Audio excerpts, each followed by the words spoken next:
आपसे कह रहा था 6400 रुपए में वो क्या करता है, बेचता है ना, ये बात आपसे कही गई है। तो उसे कितना प्रॉफिट होता है, तो उसे प्रॉफिट होता है आपका 60%। ये बात आपसे कही गई थी, है ना, कि 60% का प्रॉफिट होता है अगर वो 6400 रुपए में बेच रहा है कोई आर्टिकल। क्या सर 3200। सर 3200? फर्स्ट क्वेश्चन करा रहे होगे ना आप? नहीं, दूसरा वाला। चलो दूसरा मैंने लिख दिया। ओके। हाँ, दूसरा वाला है पहले। तो 6400 रुपए में बेचने पर 60% का प्रॉफिट होता है। तो इसका मतलब क्या होता है, 60% का मतलब क्या होता है आप बताओ। जब आप इसको सॉल्व करोगे तो ये होती है वैल्यू आपकी, आप जानते हो 3/5, है ना, ये 3/5 होता है। तो कहता है कि बेच रहा है, तो ये तो आपका प्रॉफिट है। आपने 60% प्रॉफिट की फ्रैक्शन आपने 3/5 बनाई है ना। लेकिन अगर आप सेलिंग प्राइस की फ्रैक्शन बनाना चाहते हैं तो आप 8/5 बनाएंगे। ठीक है ना, यहाँ तक कोई डाउट? 8/5 आपकी फ्रैक्शन बन गई। ठीक है, तो अगर 8/5 आपकी फ्रैक्शन है तो आप देखिए इसमें क्या है, इसमें 5 आपका सीपी था, और क्योंकि 3 प्रॉफिट था तो 8 क्या बना, 8 आपका एसपी बना। ठीक है, तो अब आप देखो 6400 आपको क्या पता है, आपको एसपी पता है। तो 8 की वैल्यू जो है 8 यूनिट की, वो 6400 के बराबर है। तो एक यूनिट की वैल्यू किसके बराबर होगी, 800 रुपए के। तो सीपी था कितना, 5 यूनिट। तो 5 यूनिट की वैल्यू निकाल लीजिए, 4000 रुपए आपका आंसर हो गया एक पार्ट का। ठीक है, यहाँ तक कोई डाउट है किसी को, या फिर से बताऊं, पूछ लो है तो। मैं सेकंड क्वेश्चन बता रहा था, 6400 रुपए में बेचने पर 60% का प्रॉफिट होता है, ये वाला बताया मैंने। ठीक है ना, आगे बढ़ो। अब बस आपको पता है कि सीपी पता लग गया। उसके बाद उसने आपसे कहा था कि लॉस चाहिए 20% का, 20% का लॉस चाहिए। तो 20% लॉस की फ्रैक्शन कितनी होती है, 1/5। ठीक है, लेकिन अगर आपको एसपी बनाना है इसको, तो एसपी की फ्रैक्शन क्या बनेगी, 4/5, है ना, क्योंकि 5 आपका सीपी है और 1 आपका लॉस है। तो एसपी के लिए फ्रैक्शन क्या बननी चाहिए, एसपी के लिए बननी चाहिए 4/5, जिसमें ये आपका एसपी हो जाएगा। ठीक है, अब आप देखो सीपी की वैल्यू 5 है ना, तो 5 की वैल्यू तो पहले ही आपको 4000 पता, तो यहाँ पे लिख लो 5 यूनिट की वैल्यू कितनी थी, 4000। तो एक यूनिट की वैल्यू कितनी हो गई बताओ, 800 रुपए। तो 4 यूनिट की वैल्यू कितनी हो जाएगी, 4 यूनिट की वैल्यू हो जाएगी 3200 रुपए। यानी कि आपका आंसर होगा सवाल के लिए 3200, क्योंकि उसको चाहिए नया वाला एसपी। 20% लॉस के बाद कितने में आप बेचोगे, वो उसे चाहिए था, वो उसका आंसर है 3200 रुपए। क्लियर?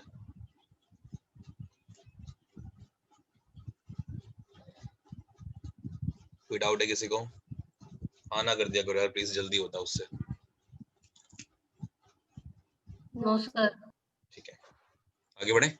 अगला क्वेश्चन देखो। अगले क्वेश्चन में कहा गया था आपको कि अगर आप 3200 रुपए में, ठीक है, कोई सामान बेचते हैं तो आपको 60% का लॉस होता है। ठीक है, तो कहता है कि 60% का प्रॉफिट कमाने के लिए क्या होना चाहिए आपका नया एसपी, ये उसने आपसे पूछा। आप जानते हो 60% लॉस की जो फ्रैक्शन होती है वो होती है 3/5। अब ये आपको पता है कैसे आएगी, 3/5 फ्रैक्शन होती है, ये लॉस के लिए फ्रैक्शन है ना। तो एसपी के लिए फ्रैक्शन क्या बनेगी, भाई सीपी तो सेम रहेगा, और एसपी 5 का सीपी था जिसपे 3 का लॉस हुआ, तो एसपी क्या है एक्चुअली में 2 है, तो फ्रैक्शन क्या बनी, 2/5। ठीक है, जिसमें से 5 क्या था सीपी और 2 क्या है एसपी, जिसमें से 3 का लॉस हुआ, इसीलिए आपको। तो अब आप देखो 3200 रुपए जो आपको पता है उस एसपी की वैल्यू पता है ना, तो 2 यूनिट एसपी की वैल्यू कितनी हुई, 3200 रुपए हुई। ठीक है, तो एक यूनिट एसपी की वैल्यू क्या हो गई, 1600 रुपए हो गई। तो आपको 5 यूनिट की वैल्यू निकालनी है, तो 5 यूनिट की वैल्यू हो गई आपकी 1600 इंटू 5 मतलब 8000 रुपए। ये आपका एक्चुअली में सीपी आ गया। और जब आपको सीपी पता लग गया है तो अब आप देखिए आप 60% प्रॉफिट चाहते हैं, तो 60% प्रॉफिट का मतलब क्या होता है बताओ। 60% प्रॉफिट के लिए मतलब होगा आपकी जो फ्रैक्शन बनेगी वो भी फिर से वही बनेगी, 3/5 ही तो बनेगी फ्रैक्शन। तो 3/5 बना लीजिए, ये 60% प्रॉफिट की फ्रैक्शन है, जहां पे 5 सीपी है तो 3 आपका प्रॉफिट है। लेकिन आपको तो एसपी चाहिए, तो एसपी की फ्रैक्शन बनाइए। एसपी के लिए बनेगी आपकी 5 और 3 का प्रॉफिट मतलब 8, यानी कि ये आपकी फ्रैक्शन है, जिसमें से 5 आपका सीपी है तो 8 आपका एसपी है। आप जानते हैं एक यूनिट की वैल्यू कितनी थी, 1600 रुपए, तो आप 8 यूनिट की निकालना चाहते हैं, 8 यूनिट की निकाल लीजिए, 12800 रुपए आपका आंसर। ठीक है, 12800 आपका आंसर हो गया। कर लेंगे?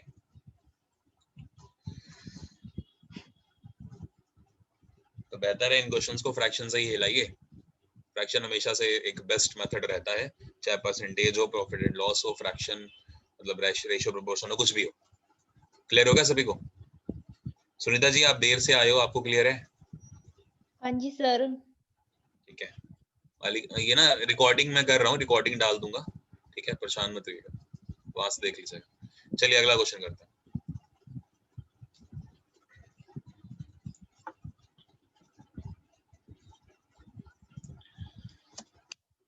लिखो।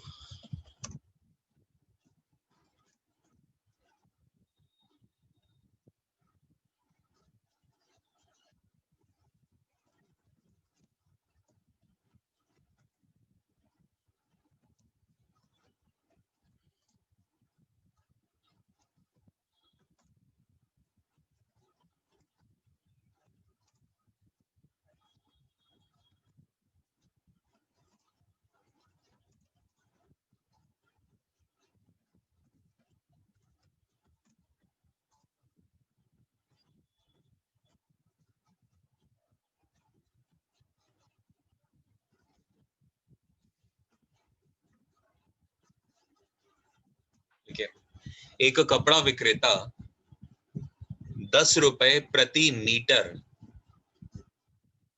का लाभ कमाकर, एक कपड़ा विक्रेता 10 रुपए प्रति मीटर का लाभ कमाकर 12,325 रुपए में, 1 लाख नहीं है, 12,325 रुपए में 145 मीटर कपड़ा बेचता है। 12,325 रुपए में 145 मीटर कपड़ा बेचता है। देन फाइंड, तो बताइए कि 1 मीटर कपड़े का क्रय मूल्य क्या है। Then find the cost price of 1 metre cloth. ठीक है, बताइए। Then find the cost price of 1 metre. 1 metre कपड़े का क्रय मूल्य क्या है? करिए, अच्छा क्वेश्चन।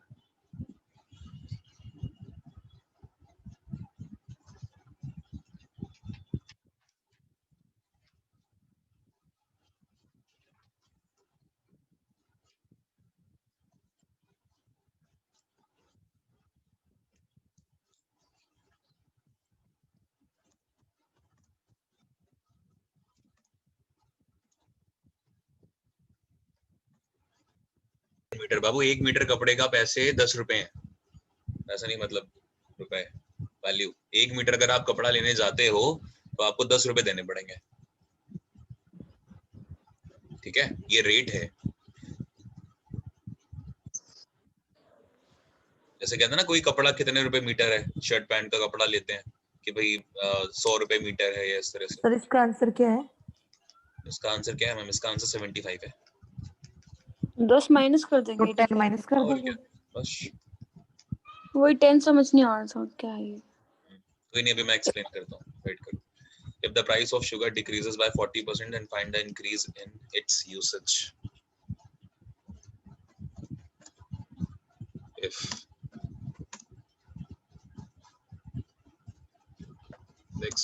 the monthly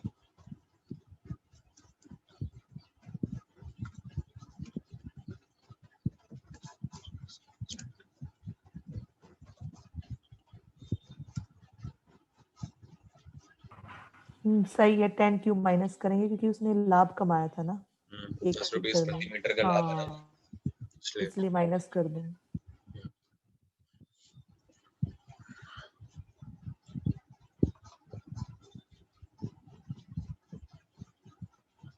अगला क्वेश्चन लिखो। यदि चीनी के मूल्य में 40% की कमी हो जाए, यदि चीनी के मूल्य में 40% की कमी हो जाए तो उसके प्रयोग में कितने प्रतिशत की वृद्धि हो जाएगी? यदि चीनी के मूल्य में 40% की कमी हो जाए तो उसके मूल्य में कितने प्रतिशत की वृद्धि हो जाएगी? 66 2 by 3%। ठीक है, अगला लिखो। अगले में उल्टा कर दिया मैंने, देखो है ना, कि अगर चीनी के मूल्य में 40% की वृद्धि हो जाए ठीक है, तो उसके यूसेज में कितनी कमी आ जाएगी। लेकिन दोनों में कंडीशंस क्या है कि expenditure has to be constant, यानी कि जो मासिक खर्च है ना परिवार का, उसे कांस्टेंट होना जरूरी है। यानी कि अगर आप पहले भी 5,000 रुपए की चीनी खाते थे महीने में, तो आज भी 5,000 की ही खाएंगे, भले चीनी के दाम सस्ते हो रहे हो और उसकी यूसेज बढ़ रही हो, या चीनी के दाम महंगे हो रहे हो और उसकी यूसेज कम हो रही हो, लेकिन खाना आपको 5,000 की चीनी है महीने की। मैं एक एग्जांपल से आपको समझा रहा हूँ 5,000, ठीक है, मतलब एक्सपेंडिचर इज कांस्टेंट, खर्च जो है ना वो कांस्टेंट है।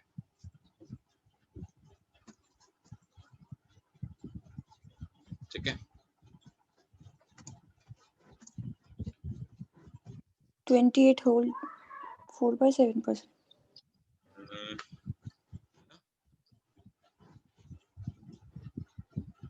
20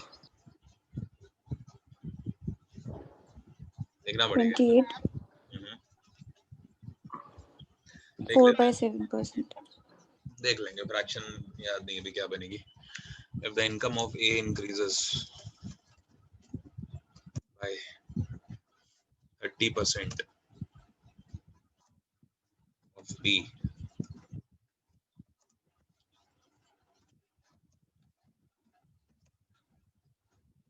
फाइंड। सर आप इसी का एक क्वेश्चन बताने वाले थे ना कल, कि एक हाँ आयत की ऐसा कुछ था। हाँ बिल्कुल,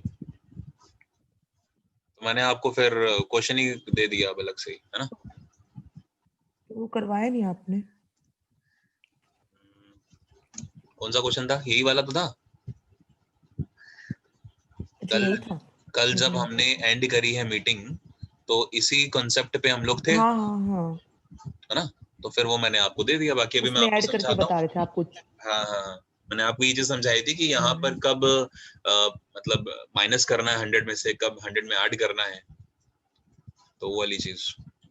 if the income of A increases by 30% of B, यदि ए की इनकम मतलब आय, यदि ए की आय बी की अपेक्षा 30% अधिक हो जाती है, यदि ए की आय बी की अपेक्षा 30% अधिक हो जाती है, तो बताइए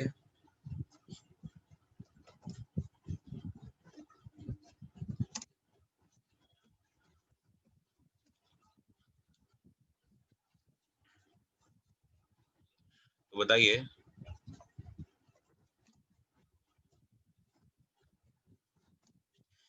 कि बी की इनकम में कितनी कमी आई है।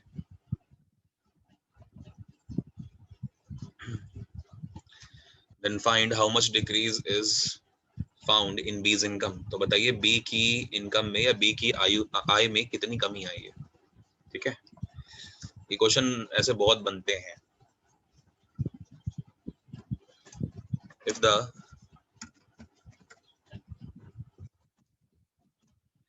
length if the length of rectangle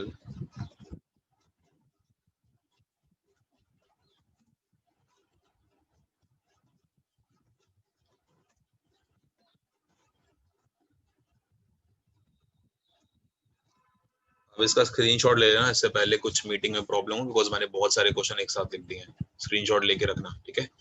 if the length of a rectangle is increases by 60%, find the decrease, yeah, then find the decrement required in its breadth to make the area constant, to keep the area constant, कुछ भी कह लो, keep the area constant।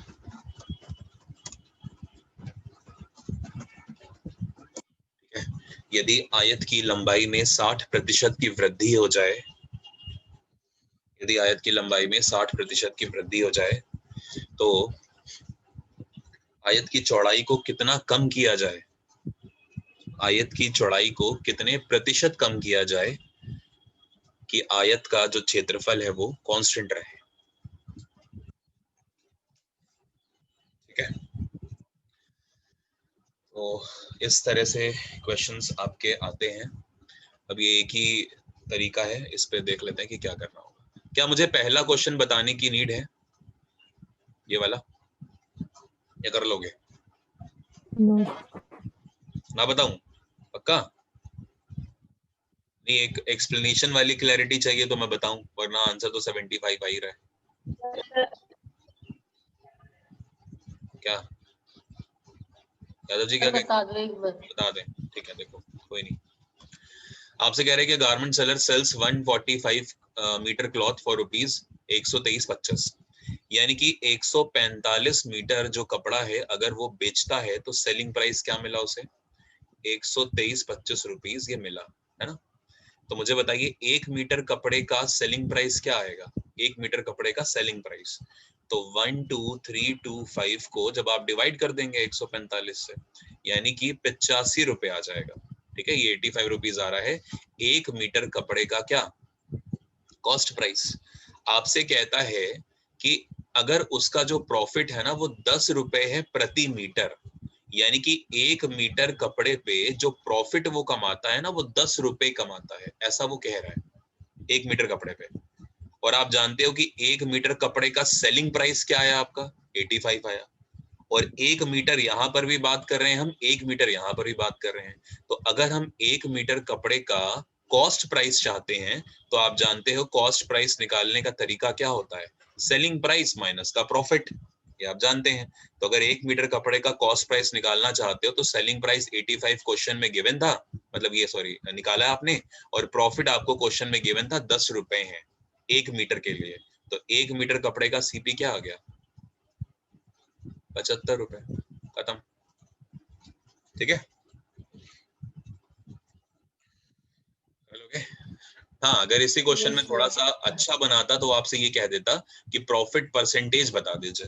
अगर ये वो कहता तो फिर question का थोड़ा सा लेवल एक मैं कह सकता हूँ कि बना, वरना तो क्वेश्चन एकदम रद्दी था, कुछ नहीं था इसमें। आप जानते हो प्रॉफिट कितने का था? प्रॉफिट था 10 रुपए का, है ना? ये देखो 10 रुपए का प्रॉफिट हो कितने पे? 75 पे, इंटू में 100। सॉल्व कर लीजिए, यही आपका आंसर है प्रॉफिट परसेंटेज का। ठीक है, आई गेस ये आना चाहिए 13 होल 1/3%, अगर मैं गलत नहीं हूँ तो। ठीक है, 25 से काटेंगे ना 4 आएगा, 40/3, हाँ सही है। 40/3% का मतलब होता है 13 होल 1/3%। ठीक है, कर लोगे? ये प्रॉफिट परसेंट है, बट प्रॉफिट परसेंट पूछा ही नहीं है तो क्यों ही करना। चलो आगे बढ़ते हैं।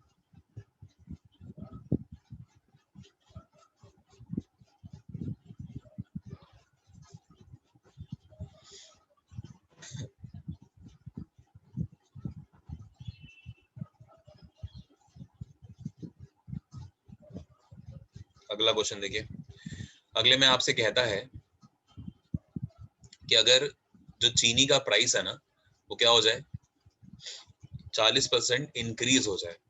तो अगर 40% इंक्रीज होगा तो भाई जो टोटल अगर मंथली एक्सपेंडिचर है उसे हमें कांस्टेंट रखना है, तो उसके लिए कितना यूसेज बढ़ाना पड़ेगा? क्या आंसर आया बताइए? 66 होल 2/3। मैं आपको सिंपल सी चीज बताता हूँ, ध्यान से देखना, बहुत जरूरी है और ज्यादा इसकी डिटेल में मत जाओ। वैसे कल मैंने कोशिश करी थी बताने की, नेटवर्क प्रॉब्लम हो रही थी, अगर कहोगे तो भी बता दूंगा, बट समझो पहले। Price of sugar decreases by 40%, 40% का डिक्रीमेंट हो रहा है। तो अगर 40% का डिक्रीमेंट हो रहा है तो एक्चुअली में मैंने पैसे कितने दिए? अगर कोई चीज 100 रुपए की थी, उसके दाम 40% तक गिर गए हैं, तो मेरे से तो 100 रुपए पूरे नहीं लिए जाएंगे। मेरे से कितना रुपए लिए जाएंगे? 60 रुपए सिर्फ। बोलो, ये बात समझ में आ रही है? Yes sir. अगर मैं पहले मान के चलो, मैं एक पेन था मेरे पास, ठीक है, मैं उस पेन को जब खरीद के लेकर आता था तो पहले वो पेन मुझे नॉर्मल रेट से मिलता था, चलो कोई बात नहीं। लेकिन जब मैं दोबारा उसे लेने गया तो वो पेन 40 रुपए सस्ता हो गया, है ना? 40% सस्ता हो गया। इसका मतलब ये था कि अगर पहले मेरा पेन 100 रुपए का आता था, अब क्योंकि मेरा पेन 40 रुपए सस्ता हो गया है तो अब मुझे कितने रुपए देने पड़ेंगे? सिर्फ 60 रुपए देने पड़ेंगे। ठीक है ना? और आप जानते हैं कि प्रॉफिट और लॉस जो होते हैं वो हमेशा किस पे निकलता है? वो हमेशा सीपी पे निकलता है। तो अब आप देखो कि अगर 40% का लॉस हुआ, यानी कि प्राइस अगर 40% तक गिरे, तो मैंने कितने रुपए दिए? मेरी जेब से तो सिर्फ 60 रुपए ही गए ना। मतलब मेरे हिसाब से तो सीपी 60 रुपए ही है, 100 रुपए थोड़ी है। तो अब आपसे वो कह रहा है कि आखिरकार कितना इंक्रीज हुआ है, तो इसको अब आप परसेंटेज में काउंट कर लीजिए। 40/60 इंटू 100 वही आपका आंसर है, क्योंकि परसेंटेज में काउंट करने का तरीका तो यही होता है ना। जब सॉल्व करेंगे आंसर क्या आएगा? यार क्यों प्रॉब्लम कर रहा है?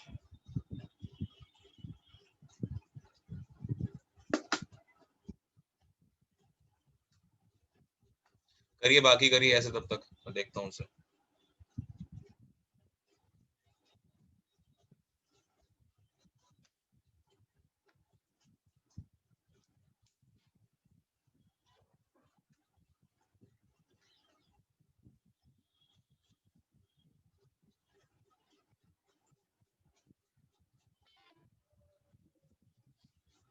दूसरे का आंसर क्या है?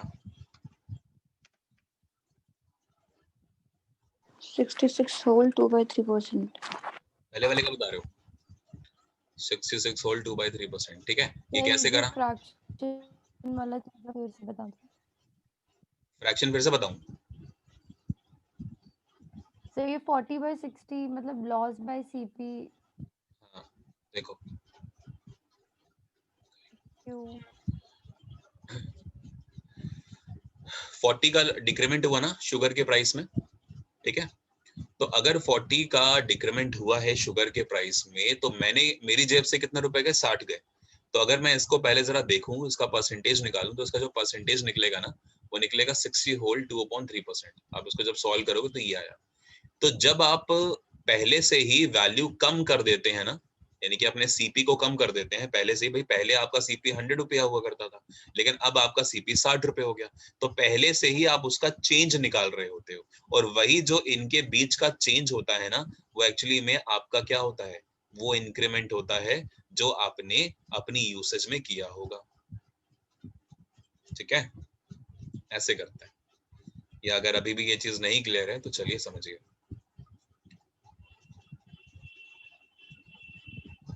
फिर भाई ये बेसिक से ही समझ में आएगा फिर ये सर फैक्टर। ये जो आपने निकाला है ये हमारा इंक्रीज इन यूसेज निकला है। हाँ, ये इंक्रीज इन यूसेज निकला है, जो क्वेश्चन में कहता है ना, ये वो निकलता है। पर सर इन शॉर्ट ये हमने लॉस परसेंटेज ही तो निकाला है। ये हमने लॉस परसेंटेज पे निकाला है। हाँ लॉस नहीं, ये वो हमने लॉस चीज़ परसेंट की हेल्प लेके निकाला है, लेकिन निकाला तो सीपी पे ही है। ये चीज़ नहीं रिलेट कर पा रही कि वो इंक्रीज इन एक्सपेंड देखो मतलब कंजम्पशन कैसे हो। 40% जो डिक्रीज हुआ ना, 40% जो डिक्रीज हुआ आपका, वो कितने पे हुआ? वो 100 पे हुआ था। वो 100 पे हुआ। हाँ जी। लेकिन आप निकालना चाह रहे हैं इंक्रीज इन इट्स यूसेज, कि यूसेज कितना बढ़ा, है ना। तो अगर यूसेज आप निकालना चाहते हैं तो यूसेज तो वही 60 और 100 का जो डिफरेंस था उस पे बढ़ा ना, उस 40 पे बढ़ा। ये 40 इन दोनों के डिफरेंस की वजह से आ रहा है, इसकी मत देखना। ये 40 नहीं है, ये इन दोनों के डिफरेंस का 40 मैं कह रहा हूँ। और थोड़ी देर के लिए भूल जाओ कि मैंने आपको कुछ बताया है, आप एक बेसिक्स को समझो पहले, कोई नहीं, क्योंकि बेसिक सीख लोगे तो शायद यहाँ तक पहुंच जाओगे। लेकिन बेसिक सिखाने के लिए मेरा पेन तो चले, इनको पता नहीं क्या हो गया। वो ना कुछ लकड़ी लगी रहती है ना, कभी कुछ कभी कुछ। आज कनेक्शन ठीक है तो आज पेन वाली दिक्कत। चलो मान के चलो कि मैंने 10 केजी कोई सामान खरीदा और उसके लिए मैंने पैसे दिए 1000 रुपए, तो मुझे बताइए 1 केजी की कॉस्ट क्या हुई? 100 रुपए। सही है। Yes sir. अब आप आगे देखो, अगर मैं आपसे कुछ ये कह दूं कि यार मेरा जो एक्सपेंडिचर है वो मुझे अभी भी 1000 रुपए ही खर्च करने हैं, मंथली मुझे 1000 रुपए ही खर्च करने हैं, लेकिन जो मेरा शुगर का अभी तक 10 केजी में यूज करता था, उसके प्राइस में ना 40% का इंक्रीमेंट हो गया। प्राइस में 40% का इंक्रीमेंट हुआ, प्राइस बढ़ गए उसके। तो अब 1 केजी शुगर कितने की आ रही होगी? बोलो। सो 140। 140 की आ रही होगी, यहाँ तक ठीक है। तो अगर 140 की आ रही है, तो अभी भी 1000 रुपए, अगर मुझे मेरा एक्सपेंडिचर अभी भी 1000 रुपए ही है, तो मुझे बताओ मुझे कितनी क्वांटिटी शुगर की अब मिलेगी? कैसे करेंगे भाई? 1000 को 140 से डिवाइड कर देंगे, या अगर मैं थोड़ा सा इसको और ठीक करूं क्योंकि फ्रैक्शन बन रही होगी, तुम लोग को कैलकुलेशन में दिक्कत आएगी। एक मिनट, कितने परसेंट बढ़ाऊं कि ये सॉल्व हो जाए? 100% बढ़ा दूं? 150 से तो कटेगा नहीं, 15 बनेगा, है ना? 14 से तो नहीं कटेगा। चलो कोई नहीं।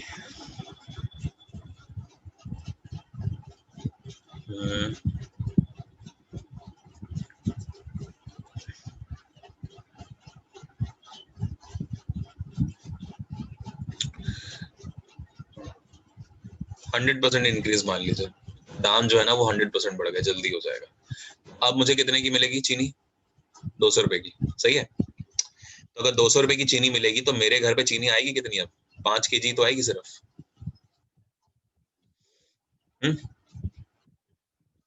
यहाँ तक तो आपको बात समझ में आ गई। Yes, तो sir. अगर 5 केजी आएगी तो मुझे ये बताइए कि इंक्रीमेंट कितना हुआ था? 100% का इंक्रीमेंट 100% का हुआ था। और क्यों हुआ था 100% का? बिकॉज दाम बढ़े थे। तो अब जब मैं 5 केजी ही ला पा रहा हूं, तो पहले मैं 10 केजी ला पा रहा था, अब मैं कितना ला रहा हूँ? सिर्फ 5 केजी। तो मेरा कितना डिक्रीमेंट हुआ? देखिए 5 यहाँ पर आप देख रहे हो, अपॉन में क्या हो जाएगा? ये आपका 10 जो कि पहले वाला था क्वांटिटी, इनटू में 100%। जब आप इसको सॉल्व करोगे तो यहाँ पे 10%, यानी कि ओवरऑल आपका जो डिक्रीमेंट है वो कितने परसेंट का हुआ? वो 50% का हुआ। तो ये 50% का डिक्रीमेंट हुआ। ठीक है, अब ये डिक्रीमेंट अगर मैं डायरेक्ट लेकर आना चाहता हूँ, जो मैं आपको तरीका अभी तक बता रहा था वो क्या था? उस तरीके से हमने ये बात करी थी कि जितने का प्रॉफिट हो रहा है आप उसको निकाल लीजिए। तो देखो 100% प्रॉफिट हुआ था, देख रहे हो ना? मतलब प्रॉफिट क्या, मतलब 100% वैल्यू बढ़ी थी, तो वो 100 लिख लीजिए। लेकिन पहले मेरा सीपी 100 हुआ करता था, लेकिन क्योंकि 100% का इंक्रीमेंट है तो मैं नीचे कितना लिखूंगा? 100 प्लस 100 यानी कि 200। और अभी भी इंटू में क्या करूंगा? 100%। ठीक है, तो अभी भी मैं इस वैल्यू को सॉल्व करूंगा तो ये वैल्यू 50% ही आ रही होगी। ठीक है, तो ये 50 और ये 50% सेम हो गए। क्यों सेम हो गए? क्योंकि जैसे ही इंक्रीमेंट हुआ वैसे ही क्वांटिटी डिक्रीज करी, और क्वांटिटी डिक्रीज करी तो ऐसे ही निकल सकती है ये चीज। और ये जो निकला है ना ये 50%, ये एक्चुअली में इन दोनों का डिफरेंस होता है। तो अब आप थोड़ा सा इस चीज को भले याद कर लीजिए या कुछ भी है, समझ पाएंगे तो यही एक तरीका है समझने के लिए। बाकी और कुछ नहीं है। जो ये निकल के आता है ना डिक्रीमेंट, ये इन दोनों का डिफरेंस ही तो निकल के आता है 50%। पहले देखो 10 केजी था, 10 का 50% कम हो गया यानी कि 5 केजी। ठीक है, Yes, sir. Thank you, sir. बाकी और कोई बहुत बड़ी चीज नहीं थी।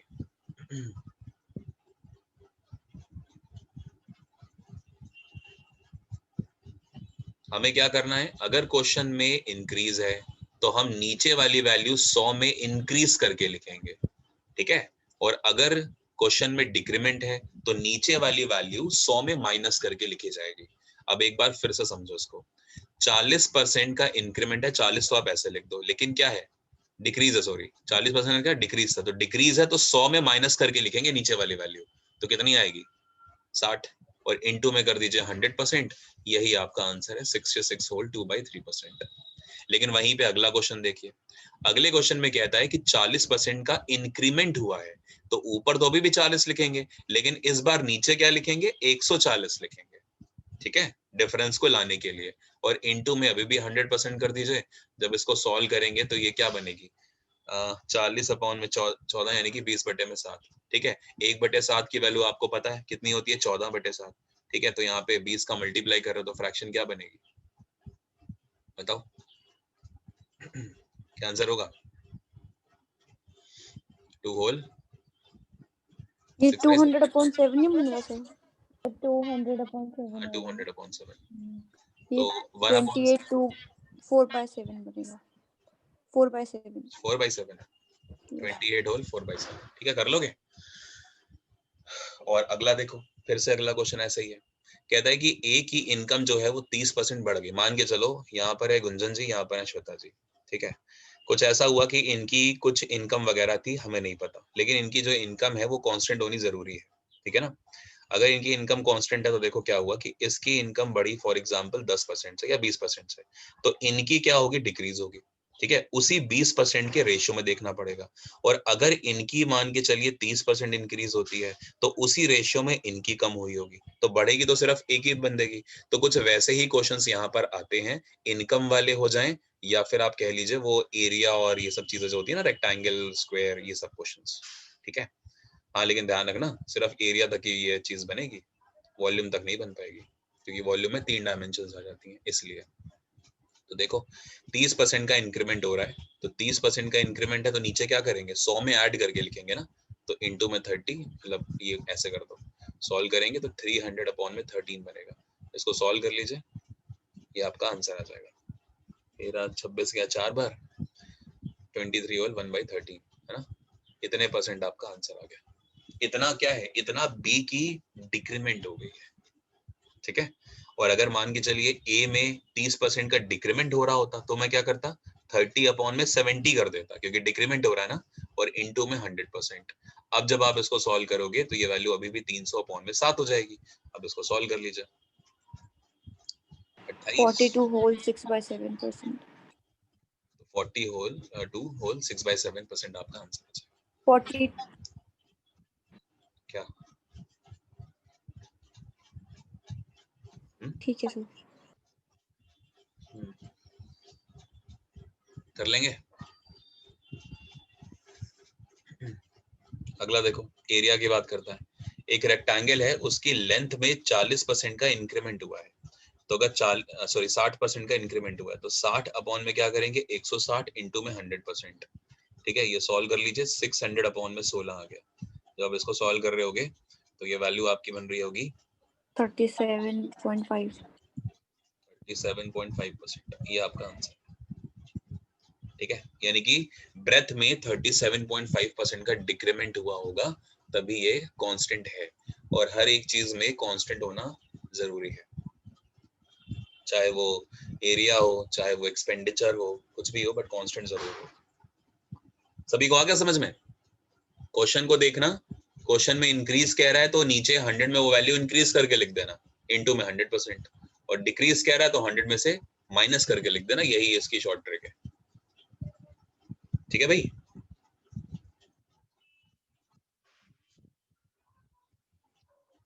आगे देखो, एक क्वेश्चन आप लोग बताओ।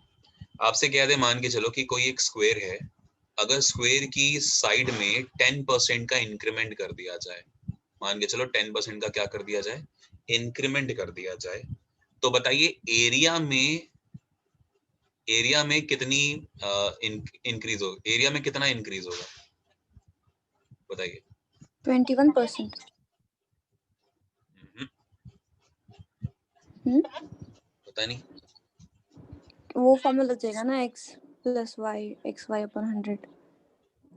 पता नहीं, मेरे को तो आता नहीं, बाकी लोग बताएंगे। स्केल की 2 साइड्स होती हैं, स्क्वायर की 2 साइड होती हैं? हाँ? 2 नहीं होती। क्या बोल रहे हो? उसका फॉर्मूला होता है ना, ए स्क्वायर वाला।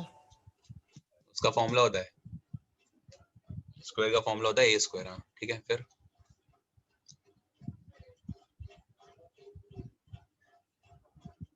तो एक अच्छा, साइड जो दे रखे, दूसरी भी निकलाएगी ऐसे ही। दूसरी भी निकल आएगी ऐसे? हाँ ठीक है, निकल आएगी। आंसर बताइए भाई। ये एक स्क्वायर है, मान के चलिए इसकी एक जो है यहाँ पर साइड वो 10 है, ऐसे ही सारी की सारी 10 होंगी। आपसे कहता है कि अगर साइड में इंक्रीमेंट हो जाए 10% का, यानी कि अब स्क्वायर की हर एक साइड कितनी हो गई, 11 हो गई, तो आपसे कह रहा है एरिया में कितना इंक्रीमेंट हो गया, ये आपसे पूछ रहा है। तो पहले एरिया क्या था, 100 मीटर स्क्वायर या 100 यूनिट स्क्वायर, क्योंकि 10 इंटू 10 ले लीजिए, है ना। अब कितना हो गया, 121। ठीक है, तो अगर 121 हुआ तो दोनों में डिफरेंस कितने यूनिट का है, 21 यूनिट का, यानी कि मेरा आंसर है 21 यूनिट का। और अगर 21 यूनिट है, क्योंकि 100 पे निकली है, तो इसलिए परसेंट में भी 21% ही होगा। तो मैं बस आपको ये क्वेश्चन इसलिए करवा रहा हूँ क्योंकि पिछले वाले जो आपने टाइप्स पढ़े हैं उसमें कुछ ना कुछ कांस्टेंट हो रहा था, है ना।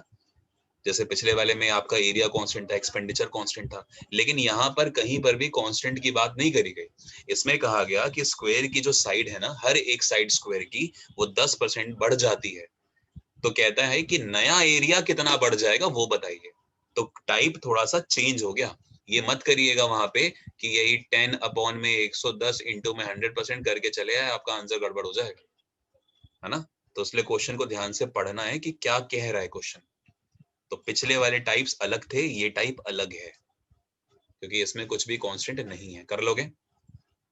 हालांकि इसका दूसरा भी हो सकता है, अगर आप दूसरी अप्रोच देखना चाहें, ये पूरा नहीं करना चाहते, तो एक अप्रोच इसकी ये होती है कि भाई 10% का इंक्रीमेंट हो रहा है, तो 10% का मतलब कितना होता है? 1/10। मतलब अगर पहले साइड कितनी थी? 10 थी साइड, तो उसमें 1 का प्रॉफिट हो गया या 1 बढ़ गई, तो अब नई साइड क्या हो जाएगी? 11, और पहले वाली थी 10, तो ये पहले वाली थी, ये अब थी। तो अगर साइड आपको पता लग गया, तो साइड का स्क्वायर ही तो एरिया होता है। मतलब इसका स्क्वायर 100, इसका स्क्वायर 121, तो दोनों का डिफरेंस 21 यूनिट, यही आपका आंसर। ठीक है, हो जाएगा? मैंने भी तो सही किया था ना। तो हाँ, तुम्हारा बिल्कुल ठीक है। इन्होंने क्या करा? इन्होंने x + y + xy अपॉन 100, वो भी बिल्कुल ठीक है। इन्होंने वो फॉर्मूला लगा दिया। बल्कि मैंने जब आपको पहले ये क्वेश्चन पढ़ाया, तो मैंने इसी तरीके से ही बताया, ठीक है ना भाई। 10 ये भी बढ़ गई, 10 ये भी बढ़ गई, ठीक है। 10 इंटू में 10 अपॉन में 100। अभी भी सॉल्व करेंगे तो 10 + 10 + 1 का मतलब 21% है। बट ये भी समझ में आ गया ना, ये वाला मेथड? सर चीजें क्लियर तो है, पर ना कंफ्यूजन होती है कि एक्स वाला ये जो मतलब सक्सेसिव वाला, ये कहाँ कहाँ पे यूज करना चाहिए। मैम सक्सेसिव वाले वहां पर यूज करते हैं जब ओवरऑल कांस्टेंट वाली चीज ना आपको दी जाए, मतलब ये तो ओवरऑल हम कुछ भी कांस्टेंट ना हो। वाले क्वेश्चन कर रहे थे, वहां हम ये अप्लाई नहीं कर सकते ना। क्या? जो हम तेज बोलो। एक्सपेंडिचर सर जो हम एक्सपेंडिचर वाले क्वेश्चन कर रहे थे, हाँ, वहां हम ये यूज भी नहीं करेंगे। नहीं वहां ये नहीं कर सकते, बिकॉज इसमें क्या होता है ना, इसमें ये जो आप देख रहे हो, दिस इज द चेंज। ये xi अपॉन 100 चेंज है, तो चेंज अगर आ रहा है तो ऑफ कोर्स कांस्टेंट नहीं है ना वो चीज। ठीक है। भाई ये तो आपका कांस्टेंट है, बट ये तो चेंज है ना, हम्म तो इसलिए ऑफ और कोर्स नहीं लगा इसके सकते। अलावा फिर बाकी जगह पर मतलब हम परसेंटेज से या इससे दोनों में से कुछ भी यूज कर सकते हाँ बिल्कुल। अब ये वाला तरीका मैंने आपको उसमें भी कराया था, जैसे सीआई में आपको याद है कि अगर लेट्स से हैं। हाँ 10% रेट ऑफ इंटरेस्ट है ना, और वो कैसे काउंट हो रही है? वो हाफ ईयरली काउंट हो रही है। तो बताइए कि ओवरऑल इम्पैक्ट क्या पड़ने वाला है? तो वहां पर क्या था, अगर हम 10% आप सीधा अगर एनुअल लेते, मान के चलो 100 रुपए पे अगर आप 10% सीधा निकालोगे ना, ठीक है, तो 1 साल का जो इंटरेस्ट होगा वो आपका मिलके आपको मिल जाएगा। लेकिन जब आप 100 पे वही 10% एनुअली ना कैलकुलेट करके हाफ ईयरली कैलकुलेट करोगे, तो ये वाला जो आपका अमाउंट होगा वो डिफरेंट आएगा। तो देखिए दोनों के अमाउंट A1 और A2 होंगे ना, तो कांस्टेंट नहीं है। तो कांस्टेंट नहीं है तो ये तरीका यूज करा था हमने उस दिन, 5 + 5 + 5 इंटू में 5 अपॉन में 100। सॉल्व करके हमारा आंसर बना था 10.25, 10.25%, है ना। क्योंकि देखो पहले इफेक्टिव रेट 10% है, लेकिन जैसे ही आपने उसको हाफ ईयरली कैलकुलेट करा ना, तो 10.25% रेट बन गई। मतलब एक्चुअली में क्या हुआ, ये तो 10 कॉमन था, ये वाला 10 तो कॉमन था, लेकिन ये चेंज था, ये 0.25% का चेंज था। तो ये फॉर्मूला वहीं लगा सकते हैं जहां आपको चेंज मिले, कांस्टेंट ना हो चीजें, ठीक है। Yes sir. चलिए आगे करते हैं। सुनीता जी कैमरा ऑफ कर लीजिए ना, किसी ने ऑन नहीं किया, आप भी ऑफ कर लो। अब देखो एक छोटा सा क्वेश्चन है, अप्रोच डिफरेंट होगी उसमें, ठीक है। जैसे फॉर एग्जांपल आपसे कहता है कि कोई एक आर्टिकल है ना, उस आर्टिकल को हमने सेल करा, ठीक है, 21 रुपए में, मान के चलो 21 रुपए हमने उसको सेल करा। तो इस पे किसी पर्सन को लॉस हुआ, और वो जो लॉस है वो इक्वल है कॉस्ट प्राइस के। बहुत इंपॉर्टेंट क्वेश्चन है ये। मैंने कहा कि मैंने 21 रुपए में कोई चीज बेची, और मुझे पता है कि इस पे मुझे उतना ही लॉस हो रहा है जो इसका कॉस्ट प्राइस था, है ना। इसको आप ऐसे समझो कि मान के चलो मैंने कोई चीज 25 रुपए में खरीदी थी, मैंने उसको कितने में बेची? 21 रुपए में बेची, ठीक है ना। तो मैं यहाँ पर बोल दूं कि यार मुझे लॉस कितने का हुआ? 4 का लॉस हुआ एक तरह से। तो कहता है कि जितना लॉस है ना वो आपका सीपी के बराबर है, लेकिन वो परसेंटेज में है। ऑफ कोर्स वो चीज कभी नहीं हो सकती, है ना, वैल्यू में तो कभी भी इक्वल नहीं हो सकती। लेकिन ये जरूर हो सकता है कि जो कॉस्ट प्राइस है ना, उतने के बराबर ही आपको क्या हो? लॉस हो रहा हो। तो फिर आपसे पूछता है कि बताओ आखिर का सीपी क्या है। समझ में आया? या अगर मैं इसको और थोड़ा सा क्लियर करता हूँ, रुको 1 मिनट। मान के चलो मेरी 25 रुपए की कोई सीपी थी, कोई कॉस्ट थी, मतलब आर्टिकल की। मैंने जब उसको बेचा ना तो मैंने उसका एसपी रखा फॉर एग्जांपल 20 रुपए। तो मुझे बताओ कितने का लॉस हो रहा है? 20% का सर। नहीं, लेकिन हम क्या कर रहे हैं, एसपी है हाँ ना, अभी हम 25%। लिसन अभी हम क्या कर रहे हैं, इस क्वेश्चन में ये 20 हटा रहे हैं, ठीक है ना। अभी हमें मान के चलिए नहीं पता कि वो एसपी क्या है, लेकिन आपसे कहता है कि इस एसपी के ऊपर जो लॉस है ना, वो लॉस जो है वो क्रय मूल्य के बराबर है, यानी कि 25% का ही लॉस है। ये वो आपसे कह रहा है, यानी कि कॉस्ट प्राइस के इक्वल ही लॉस होगा। 25 अगर कॉस्ट प्राइस था तो 25% का ही लॉस होना चाहिए। इस तरह के क्वेश्चंस आते हैं। तो आपसे पूछेगा कि लिखवा देना ऐसे क्वेश्चन। हाँ मैं लिखवा देता हूँ, लिखिए, मतलब पहले इंग्लिश में लिख देता हूँ। by selling an article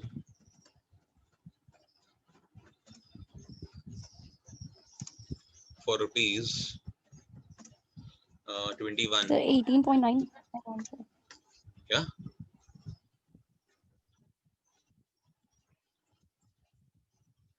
by selling the article, 18.9 answer. क्या आंसर? नहीं हाँ भाई, जी सर। बिल्कुल नहीं। by selling an article for rupees 21, the loss percentage is equal to the cost price of the same article. ठीक है, हिंदी वाले लिखें, किसी वस्तु को 21 रुपए में बेचने पर, किसी वस्तु को 21 रुपए में बेचने पर होने वाली हानि का प्रतिशत, होने वाली हानि का प्रतिशत क्रय मूल्य के बराबर है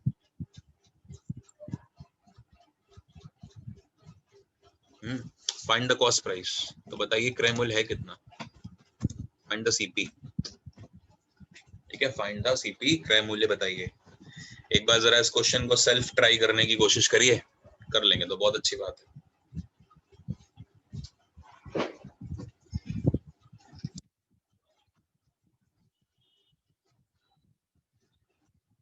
तो इसका आंसर क्या है? आप बताइए।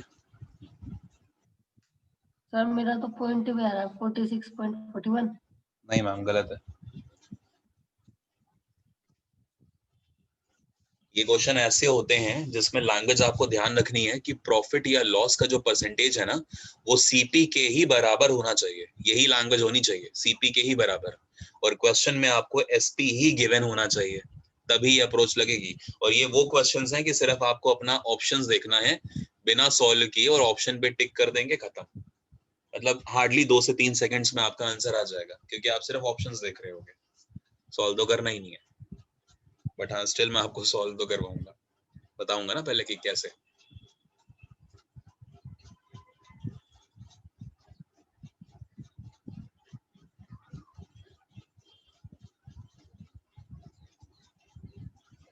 देखो मैं बताता हूँ, ठीक है, समझो। समझाना तो ऑफ कोर्स मुझे एक्स की हेल्प तो लेनी पड़ेगी, बिना एक्स के तो काम नहीं चलना। देखो मान लो कि लेट अस अज्यूम कि जो कॉस्ट प्राइस था ना वो x रुपए था। कितना माना हमने? x रुपए। और जो लॉस का परसेंटेज है वो भी कितना बताया गया क्वेश्चन में? x%। क्यों? क्योंकि जो सीपी है उसी के बराबर ही लॉस होना चाहिए। तो ऑफ कोर्स जो आपका लॉस परसेंटेज है वो x% होगा। यहाँ तक बातें ठीक है। अब क्या हुआ कि सेलिंग प्राइस भी आपको क्वेश्चन में दे दिया गया कि कितना है भाई, 21 रुपए सेलिंग प्राइस है, ये भी आपसे क्वेश्चन में कहता है। तो मुझे एक बात बताइए ना कि लॉस आखिरकार निकला कितना रुपीज में? तो आप कहोगे लॉस की वैल्यू होती है CP minus SP, CP minus SP. आप कहोगे लॉस बराबर क्या आ जाएगा? सीपी आप जानते हैं x रुपए था, एसपी 21 रुपए है, तो ये वैल्यू आ गई रुपीज में लॉस की। यहां तक बातें ठीक है? Hello, yes sir. यहाँ पर आपको समझ में आ गई इतनी चीज कि ये कैसे निकला। अब मुझे बताइए, अगर मैं आपसे कहूं कि यार मुझे लॉस परसेंटेज निकालना है, तो लॉस परसेंटेज का फॉर्मूला क्या होता था? अभी तक हम पढ़ के आए हैं कि लॉस अपॉन में सीपी इनटू में 100%, है ना, दिस वाज अ फॉर्मूला। लेकिन आप एक काम करिए ना, आप 100% को हटा दीजिए, क्या जरूरत है, क्योंकि हमें तो पहले से ही क्वेश्चन में गिवन है 100% की वैल्यू, लॉस परसेंटेज की वैल्यू। लॉस कितना है मेरा क्वेश्चन के हिसाब से? x माइनस 21, देखिए, और अपॉन में सीपी क्या है, बोलो, सीपी x रुपए है। और लॉस परसेंटेज की वैल्यू क्वेश्चन में आपको दी थी कितने परसेंट? x%। ये बराबर हो जाएगा किसके, बताओ? x% के, सही है, ये बराबर हो जाएगा आपके x% के। यहाँ तो कोई डाउट किसी को? बोलो, बस यस सर। अपॉन 100 कर देंगे। 100 क्यों करा आपको पता है? सीपी की वैल्यू 21.21 आ रही है, 21%। सीपी की वैल्यू 21.21। गलत, ठीक है, पहले इस चीज को समझो प्लीज, यहाँ पे चीज चल रही है नहीं, मतलब आप लोग वहां तक नहीं पहुंच पाओगे अभी, क्योंकि ये जो क्वेश्चंस होते हैं ना, ये बहुत ही स्पेशल कंडीशंस में लगते हैं, ये हर कंडीशन में ये क्वेश्चन पॉसिबल ही नहीं है, ठीक है, तो इसीलिए इस तरीकों को समझो पहले। लॉस जो परसेंटेज है उसकी वैल्यू होती है लॉस अपॉन में सीपी इंटू 100, ठीक है, और वो आपको x% गिवन था, मैंने पहले ही 100 को मैं नीचे लेके चला गया, ये आपकी वैल्यू बन गई। जब आप इस क्वेश्चन को, इस इक्वेशन को सॉल्व कर रहे होंगे ना, तो आपको ये इक्वेशन मिल रही होगी यहाँ से 100 का मल्टीपल यहाँ पर x माइनस 21 को मिलेगा और इक्वल में हो जाएगा x²। जब आप इसको सॉल्व करेंगे ना, तो ये क्वाड्रेटिक इक्वेशन बनेगी, और इसको बनना जरूरी है, क्वाड्रेटिक ही बनेगी ये। तो x² माइनस 100x प्लस 2100, इसकी वैल्यू आ रही होगी 0, ठीक है। पहले बताओ यहाँ तक किसी को कोई दिक्कत है? अगर है तो प्लीज मेरे से अभी के अभी पूछ लो कि ये चीजें आपने कैसे लिखी। कुछ भी अगर आपको नहीं पता ना कि लॉस परसेंटेज कैसे आया, वो भी पूछो। सर आपने मल्टीप्लाई में 100 क्यों नहीं लगाया? मल्टीप्लाई में 100 क्यों नहीं लगाया? अच्छा,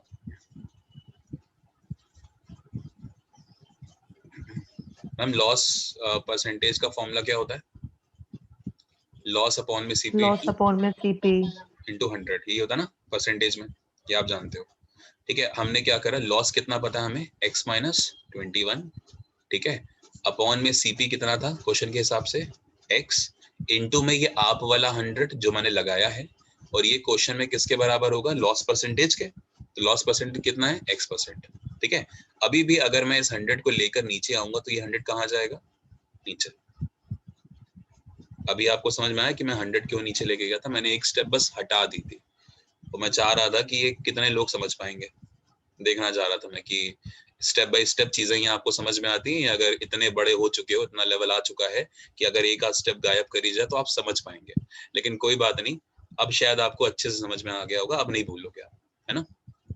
तो मैंने एक स्टेप गायब करके 100 में पहले ही नीचे लेके चला गया था, ठीक है, पूजा जी। Yes sir. चलो, अब जब हम इसको सॉल्व करेंगे तो क्वाड्रेटिक बनेगी, यहाँ तक भी किसी को कोई डाउट नहीं है। अब जब क्वाड्रेटिक बनेगी तो आप जानते हैं क्वाड्रेटिक इक्वेशन में जो x होता है ना, उसके 2 रूट्स निकलते हैं। तो अब हमें इसको सॉल्व करना पड़ेगा। उम्मीद करता हूँ रूट्स निकालने तो आते होंगे, बोलो, नहीं तो धराचार फॉर्मूला पढ़ा है ना, d equals to minus B plus minus square root में b² minus 4ac upon 2a, this is the Dharacharya formula, ठीक है। धराचार्य फॉर्मूले से हम निकाल सकते हैं क्वाड्रेटिक इक्वेशंस के रूट्स को। वैसे बेहतर है ना कि रूट्स बना लो यार, क्या दिक्कत है। देखो x² माइनस, ऐसे रूट्स बनाओ जो मल्टीप्लाई करने पे तो 2100 दे दे, लेकिन माइनस करने पे क्या दे दें, 100, सॉरी प्लस करने पे क्या दे दें, 100 दे दें। इस साइन के हिसाब से देखा जाए 70 और 30 होना चाहिए ना। 70 30, तो माइनस का 30x, माइनस का 70x और प्लस का 2100, ठीक है, इक्वल्स टू 0। x कॉमन लेंगे तो x माइनस 30, माइनस का यहाँ पर 70 कॉमन लेंगे तो भी x माइनस 30। और आप जानते हैं बचपन में ये चीज सिखाई गई होगी आपको कि इन दोनों ब्रैकेट्स की वैल्यू सेम होनी जरूरी है, तभी आपका आंसर सही होगा, वरना गलत है। तो x माइनस 70 और x माइनस 30, इसकी वैल्यू आ गई 0। जब इसको सॉल्व करोगे तो x के 2 रूट्स क्या निकलेंगे, एक 30 निकल रहा होगा और एक 70 निकल रहा होगा, ठीक है। तो अगर 30 70 निकल रहे हैं तो अब आप खुद सोचो कि इसमें से आंसर क्या हो सकता है, क्या पॉसिबिलिटी है। अगर मैं किसी चीज को मैंने बेचा है 21 रुपए में, तो ऑब्वियस सी बात है उसका जो सीपी है वो इतना ज्यादा तो हो ही नहीं सकता, 70 रुपए तो पॉसिबल ही नहीं है। तो कम वाला ही आंसर पॉसिबल होता है, यानी कि 30 आपका आंसर होगा। तो इसमें आप कॉस्ट प्राइस जो आपको निकालना था ना वो आपका 30 निकल गया। This is your answer. ठीक है, तो अब ध्यान से आप समझो कि अगर मैं देखूं तो मुझे जल्दी बताओ इन दोनों एसपी और सीपी में लॉस कितने का है, जल्दी बताओ। 9। 7 रुपए, सॉरी 9 रुपए का, 9 रुपए का हो रहा है। ठीक है, तो अगर 9 रुपए का हो रहा है तो अब आप ये चीज समझो कि कॉस्ट प्राइस का 9% कितना होता है।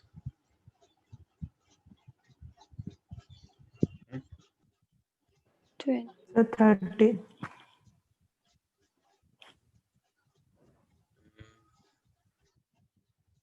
गड़बड़ क्या हुआ इसमें?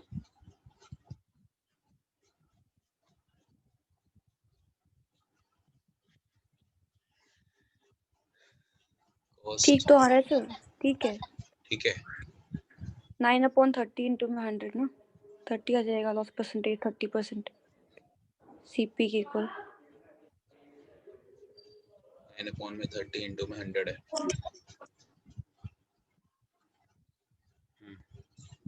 ठीक है, तो जो 9 लॉस है ना आपका, अगर आप 9 लॉस को देख रहे हो तो जो 9 लॉस है ये परसेंटेज में किसके इक्वल है बताओ। तो आप ऐसे निकाल लोगे ना, 9/30 इंटू में 100। जब आप इसको सॉल्व करोगे तो ओवरऑल आपका 30% आ रहा है। तो वही उसने आपसे बोला कि जो लॉस है ना रुपीज में, वो एक्चुअली में परसेंटेज में कॉस्ट प्राइस के बराबर है। तो कॉस्ट प्राइस 30 था, तो लॉस का जो परसेंटेज है वो कॉस्ट प्राइस के परसेंटेज के बराबर है, यानी कि 30% है। तो इस तरह से ये चीजें होती हैं। अब ऑब्वियस सी बात है कि मुझे पूरी उम्मीद है यहाँ पे बहुत लोगों को दर्द हो रहा होगा कि ये चीज कैसे हो गई। अगर आपकी मैथ स्टार्टिंग से आपने ठीक से नहीं समझी है, या ये इस तरह की चीजें कभी आपको नहीं क्लियर हुई हैं, हालांकि ये चीजें हम लोग को क्लास 7th में सिखा दी जाती हैं। 7th 8th में हम लोग इसको पढ़ते हैं, और 9th में आते ही हम लोग अल्फा बीटा गामा के ऊपर बात करने लगते हैं, है ना, यानी कि sum of fruits, multiple of fruits. ठीक है, तो वो सब चीजें। तो यहाँ पे ये किसी को डाउट है कि 30 70 कैसे निकले रूट्स इसके, बोलो।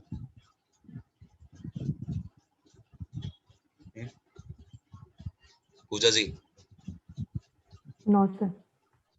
आते हैं निकालने, सबको आते हैं? Yes sir. तो बहुत ही बढ़िया, फिर तो कोई दिक्कत ही नहीं है। मैं तो बेकार में डर रहा था कि पता नहीं समझाना पड़ेगा पूरा। तो ठीक है, तो ये आपको ऐसे निकालना है ना। तो जो इसमें आपकी सबसे, देखो लॉस हो रहा है, तो लॉस में क्या होगा, छोटी वाली जो वैल्यू होगी वो आपका आंसर होगा। ठीक है, और अगर ये क्या हो रहा था, प्रॉफिट हो रहा होता, तो प्रॉफिट में बड़ी वाली जो वैल्यू होगी वो आपको लेनी पड़ेगी। ठीक है ना, बस इतना आपको ध्यान रखना है। नोट कर लीजिए इस क्वेश्चन को, फिर हम बात करते हैं इसकी शॉर्ट ट्रिक पे।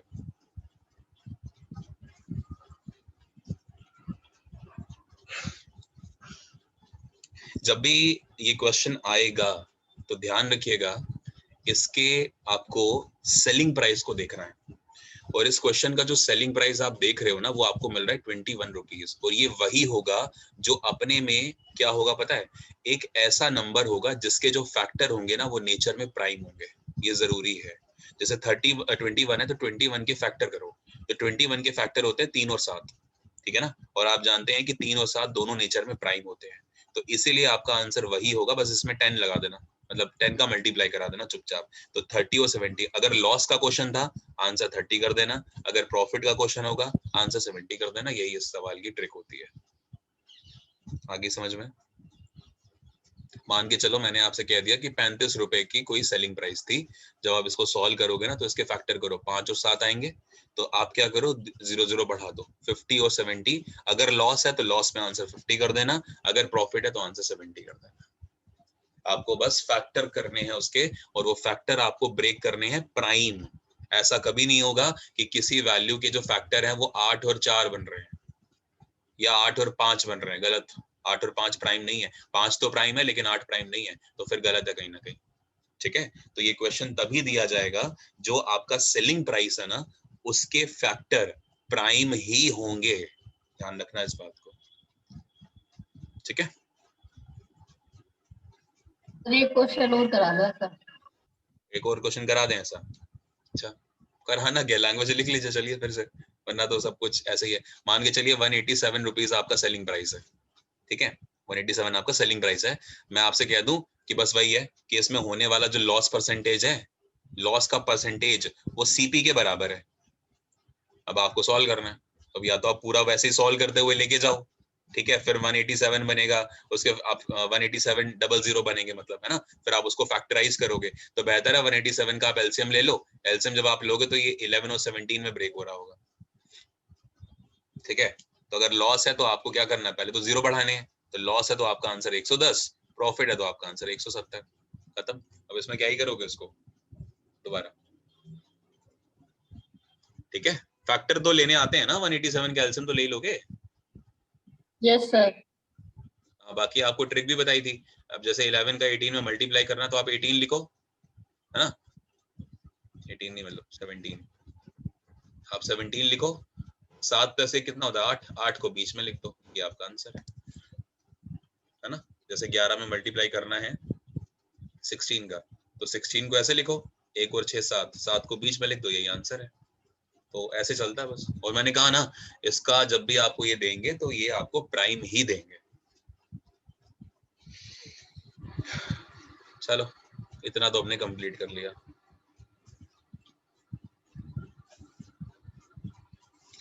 तो लगभग चीजें अब आपको आती हैं, ठीक है, कर लोगे अब आप लोग।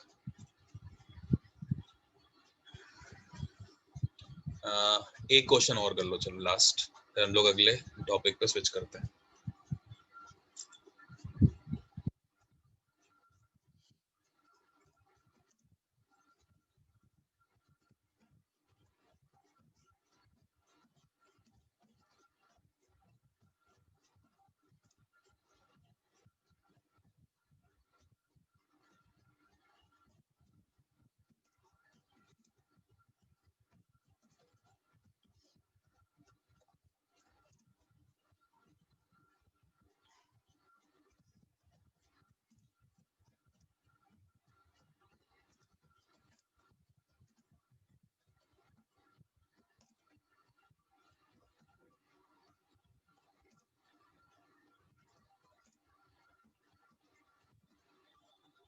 देखिए, किसी वस्तु को बेचने पर एक व्यक्ति को, किसी वस्तु को बेचने पर एक व्यक्ति को उसके विक्रय मूल्य के 25% के बराबर लाभ होता है।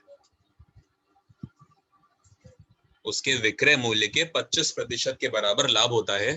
Then find its profit percentage, मतलब फाइंड हिज प्रॉफिट परसेंटेज। तो बताइए उसका लाभ प्रतिशत कितना है।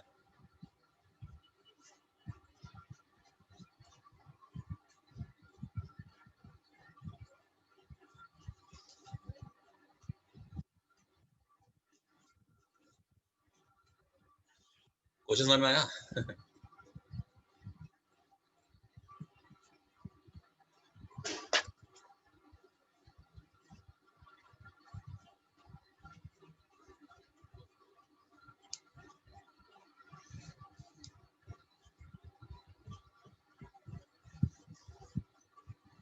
बहुत आसान क्वेश्चन है, सुनिए।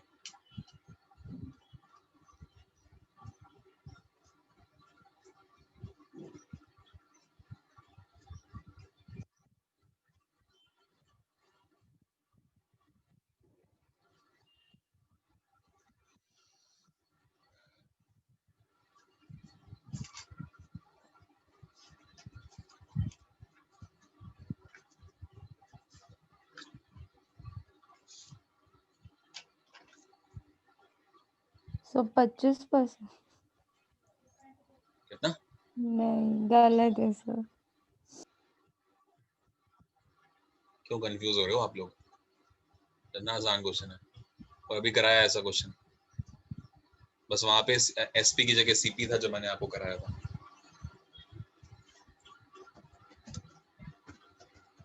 33 जी,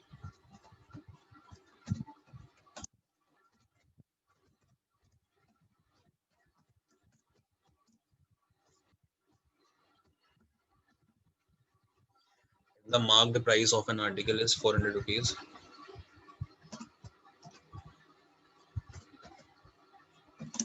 Shyam sells it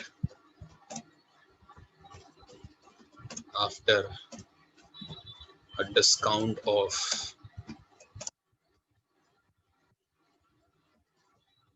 10% and X%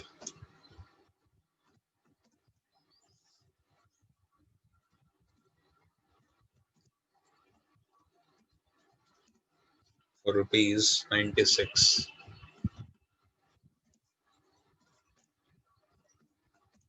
Find the second discount.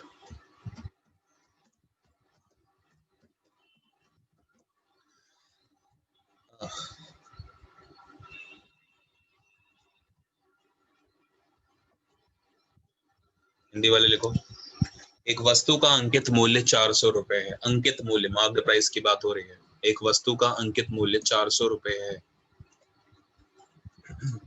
यदि श्याम ने इसे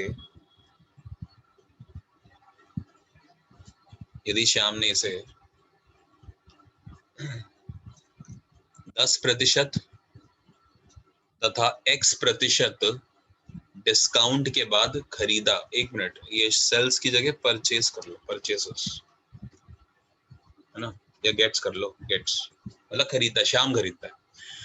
यदि श्याम ने इसे 10% और X% के डिस्काउंट के बाद खरीदा, मतलब बट्टे के बाद खरीदा, तो बताइए दूसरा डिस्काउंट क्या है, यानी कि जो दूसरा बट्टा है वो क्या है। क्वेश्चन में आपको डिस्काउंट की जगह बट्टा मिलेगा, तो बट्टे का मतलब डिस्काउंट होता है। हिंदी में डिस्काउंट कहते हैं, बट्टा कहते हैं। ठीक है, सर 96 SP है यहाँ पे। 96 CP है, खरीदा, गेट्स कर दिया ना। Shyam gets it after a discount.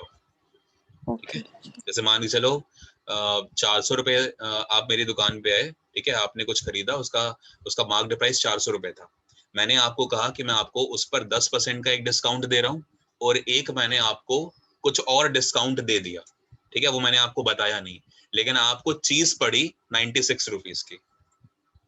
ठीक है, तो अब आप खुद घर में जाके ये कैलकुलेट करोगे कि मैंने दूसरा डिस्काउंट दिया तो कितना दिया, कि आपको 400 रुपए की चीज 96 में पड़ गई।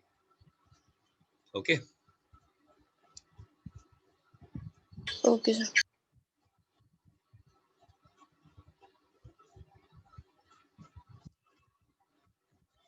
अगला क्वेश्चन भी सेम ऐसा ही है, बस वैल्यूज चेंज है तो आप लोग लिख लीजिएगा। यदि किसी वस्तु का अंकित मूल्य 1200 रुपए है तथा श्याम उसे 10% और X% के बट्टे के बाद 756 रुपए में खरीदता है, तो बताइए दूसरा डिस्काउंट क्या था।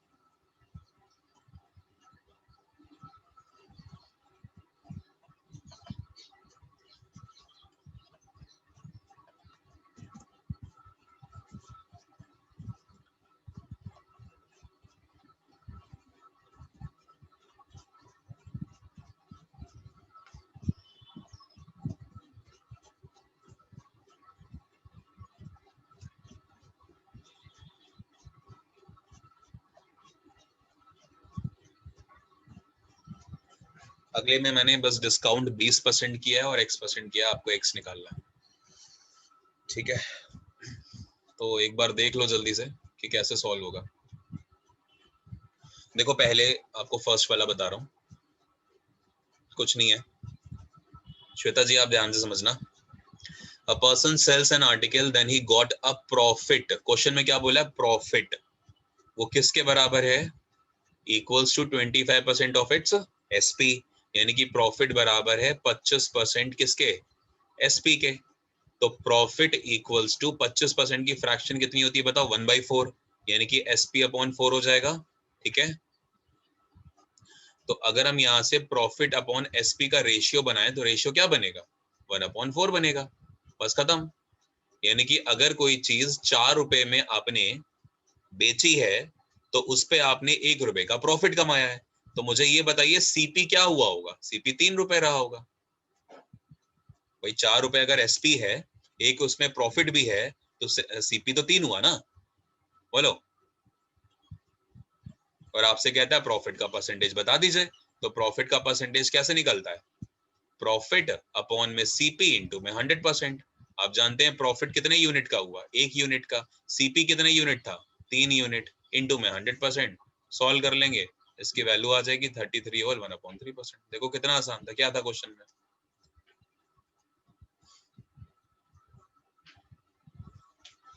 हो जाएगा? Yes sir. नहीं श्वेता जी,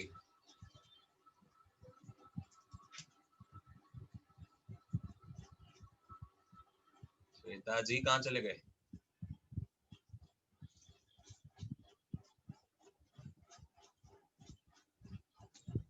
चलो कोई नहीं, अगला देखो।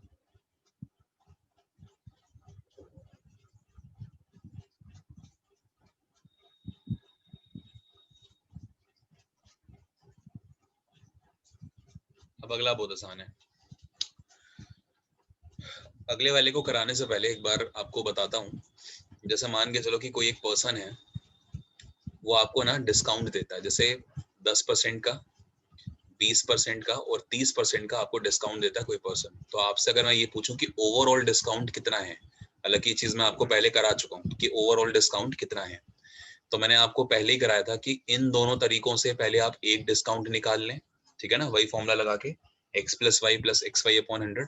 लेकिन आपको ध्यान रखना है कि डिस्काउंट्स हैं, तो डिस्काउंट हमेशा एक नेगेटिव वैल्यू होती है शॉपकीपर के लिए, ठीक है। तो जब आप इसको सॉल्व कर रहे होंगे ना, तो आपको माइनस का 10 माइनस का 20 माइनस का 10 इंटू में माइनस का 20 मतलब एक्चुअली में प्लस 20 है ना, अपॉन में 100। जब आप इसको सॉल्व करोगे तो ये वैल्यू आपकी माइनस का 30 प्लस यहाँ पर 2 बन रही होगी। सॉल्व करने पे ये वैल्यू माइनस का 28% आएगा। यानी कि 10 और 20% का जो एक कंबाइंड डिस्काउंट है वो एक्चुअली में 28% के डिस्काउंट के बराबर आता है, ठीक है। अच्छी बात है। फिर आप क्या करोगे, इस 28 और इस 30 का एक और इंडिविजुअल डिस्काउंट निकालोगे, ठीक है। वो कैसे निकलेगा? फिर से वही माइनस का 28 माइनस का 30 प्लस में हो जाएगा इस बार 28 इंटू में 30 अपॉन में 100। फिर से वही फॉर्मूला लगेगा x plus y plus x y upon 100, और x और y यहाँ पर दोनों नेगेटिव वैल्यूज ली जानी चाहिए। जब इसको सॉल्व करेंगे तो माइनस का 58 यहाँ पर आएगा, प्लस 0 से 0 कैंसिल, ये वैल्यू आपकी 8.4 बन रही होगी, ठीक है। 28 3 84 होता है। अब आप क्या करेंगे, माइनस करेंगे, तो ये वैल्यू ओवरऑल में क्या बनेगी, देखिए माइनस हो रही होगी, है ना। तो बताइए जल्दी से क्या बनेगी माइनस होके? 58 में जब आप 8.4 को माइनस करोगे, 50.4 कितनी? 49.6%। 6%। ये आपका एक क्या है, ये आपका ओवरऑल डिस्काउंट निकला। तो एक तो हमारे पास तरीका होता है ये वाला कि हम इससे सॉल्व कर लें, लेकिन एक हमारे पास अप्रोच दूसरी भी है, ठीक है। अब मैं आपको वो दूसरी अप्रोच सिखाता हूँ, अगर आपको वो ठीक लगे तो आप वो लगा लीजिएगा, कोई बहुत बड़ी बात नहीं है। देखो, मान के चलते हैं कि हमारे पास जो वैल्यू होती है वो 100 रुपए की होती है। तो अगर मैंने आपको 100 रुपए पे 10% का डिस्काउंट दिया, तो आप क्या बोलोगे कि आपको चीज कितने की पड़ी? 90 रुपए की, है ना। तो यानी कि जो 10% का डिस्काउंट है वो एसपी में कितने के बराबर हो जाता है? 90 के बराबर हो जाता है, यानी कि 90% के बराबर हो जाता है। तो आप अपॉन में 100 कर दीजिए। फिर उसने आपको 20% का डिस्काउंट दिया, इस पूरे के ऊपर 20% का डिस्काउंट हुआ, है ना। 100 पे नहीं देता, अगला वाला जो एसपी बनता है उस पे देता है, इसीलिए हम वो सक्सेसिव मानते हैं। तो जब हम इसके ऊपर जब 20 का डिस्काउंट देंगे तो आपको चीज पड़ेगी 80/100, यानी कि 80 रुपए की पड़ेगी। और फिर इस पूरे के ऊपर भी मैं आपको 30% का डिस्काउंट दे रहा हूँ, यानी कि फिर से आपको वो चीज पड़ेगी 70/100 पे, ठीक है। अब आप जरा इसको सोल्व करिए। ये 100 से ये 100 गुजर गए, ये 100 से ये वाला 100 गुजर गया, और क्या बचा? 9 8 होता है आपका 72, और 72 इंटू में ये 0 से 0 कैंसिल कर दो, 7/10। अब आप इसको सॉल्व करिए। 7 2 होता है 14, ठीक है, और सॉल्व करेंगे तो 50.4, ठीक है। ये 50.4 बनेगा क्योंकि अपॉन में 10 था। तो यानी कि ये ओवरऑल जो डिस्काउंट था ना वो आपका 50.4 के बराबर था, ओवरऑल डिस्काउंट। तो अगर आपने कोई चीज 100 की खरीदी थी, उस 100 पे आपको 50.4% का अगर डिस्काउंट दे दिया गया है, तो एक्चुअली में कितना आपको मिला सेलिंग प्राइस? ठीक है, 49.6%। तो ये वही चीज है जो यहाँ पर लिखी हुई है, देख रहे हैं? 50.4% का अगर आपने पेमेंट करी है तो डिस्काउंट कितना बना? डिस्काउंट आपका बना 49.6%। क्या ये बात समझ में आ रही है? बोलो। Yes sir. सभी को आ रही है? ठीक है। तो अगर आप इस मेथड से नहीं जाना चाहते ना, x plus y plus x y वाला, तो मैं तो मना करूंगा कि मत जाना। ये वाला मेथड बहुत सही होता है जो मैंने आपको अभी समझाया है। अगर आपको प्रैक्टिस के लिए एक और एग्जांपल चाहिए तो मैं आपको देता हूँ, जस्ट अ मिनट। याद रखिएगा, ये जो 50.4 निकला है ना, ये आपका सेलिंग निकला है, सेलिंग प्राइस। ठीक है, और 100 की चीज अगर आपको 50 रुपए 40 पैसे की पड़ी, तो डिस्काउंट कितने का मिला? डिस्काउंट 49.6 का मिला, जो आपने वैसे भी निकाला था। बट इसमें कंडीशन ये करनी होती है कि जो सेलिंग प्राइस निकलता है उसको 100 में से माइनस करना पड़ता है, तब आप डिस्काउंट पे पहुंचते हो। एक और देखो, मान के चलो मैं आपसे कहूं कि 5% का डिस्काउंट, ठीक है, फिर 10% का डिस्काउंट, और फिर 20% का डिस्काउंट हो रहा है। पहले इसको x प्लस वाई मेथड से करते हैं। देखो तो क्या हो जाएगा, माइनस का 5 माइनस का 10 और प्लस का हो जाएगा आपका 50/100, है ना? जब आप इसे सॉल्व करेंगे तो माइनस का 15 और प्लस ये वैल्यू है 0.5। जब इसको सॉल्व करोगे तो ये वैल्यू आ रही होगी माइनस का 14.5% का डिस्काउंट एक, ठीक है, और दूसरा डिस्काउंट आपका 20% का है। अब आप इन दोनों से सॉल्व करोगे तो कैसे सॉल्व होगा, माइनस का 14.5 माइनस का 20 और प्लस का हो जाएगा आपका आई गेस 30 होना चाहिए, है ना? नहीं 29 होना चाहिए, ठीक है, 29 हो जाएगा। और अपॉन में क्या है, अपॉन में तो 2.9 बनेगा ना, ये 2.9 पूरा कर लेते हैं, एक मिनट, प्लस 14.5 इंटू में 20 अपॉन में 100। जब ये सॉल्व करोगे आप तो 20 से काटोगे तो ऑफ कोर्स बनेगा 50, और ये जब सॉल्व करोगे आप तो ये वैल्यू आ रही होगी आपकी 29, 290 अपॉन में 50, है ना? जीरो कैंसिल, 29.5 बनेगा 5.8, ठीक है, ये वैल्यू 5.8, ठीक है ना?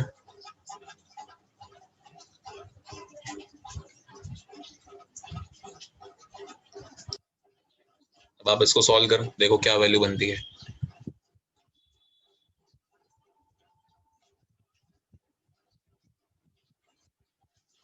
क्या ये ऐसा कुछ आ रहा है? सॉल्व करा आप लोगों ने? चेक करो एक बार, 28.2% आ रहा है क्या?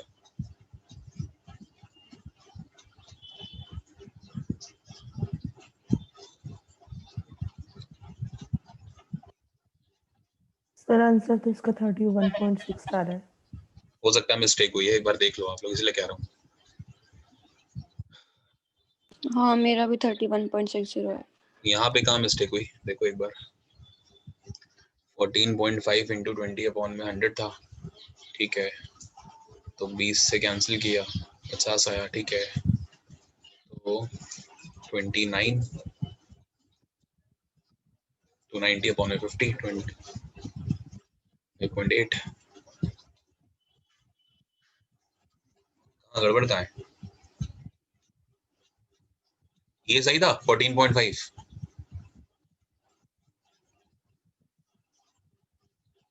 दूसरे से निकाला है मैंने। दूसरे से निकाला है, आपको सीधे सिखाने की कोशिश कर रहा हूँ, आप लोग दूसरे से निकाला है। इसको बताओ जल्दी से। ठीक ही है 14.5। 14.5 पे जो निकाला हमने वो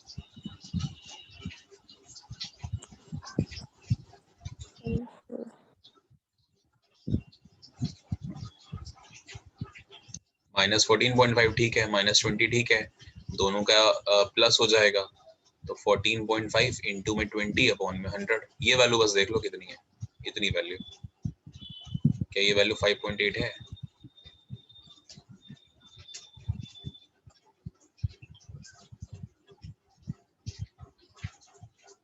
ये 2.8 नहीं आनी चाहिए। 2.8 14.5 मल्टीप्लाई 20 जो है 290 आएगा। अपॉन में 1000 क्यों 100 क्यों लिखा है? अपॉन में 1000 क्यों लिखा है? अपॉन में 100 तो होता ही है ना। 14.5 था तो डेसिमल हटा दिया तो नीचे एक जीरो बढ़ा दिया। हाँ तो 2900 आना चाहिए ना फिर। 29 ठीक है। तो ये वैल्यू कितनी बन रही है? सिंपली मल्टीप्लाई कर लेते हैं ना। 14.5 मल्टीप्लाई 20 इज 290 अपॉन 100 तो 2.9 आ गया ना।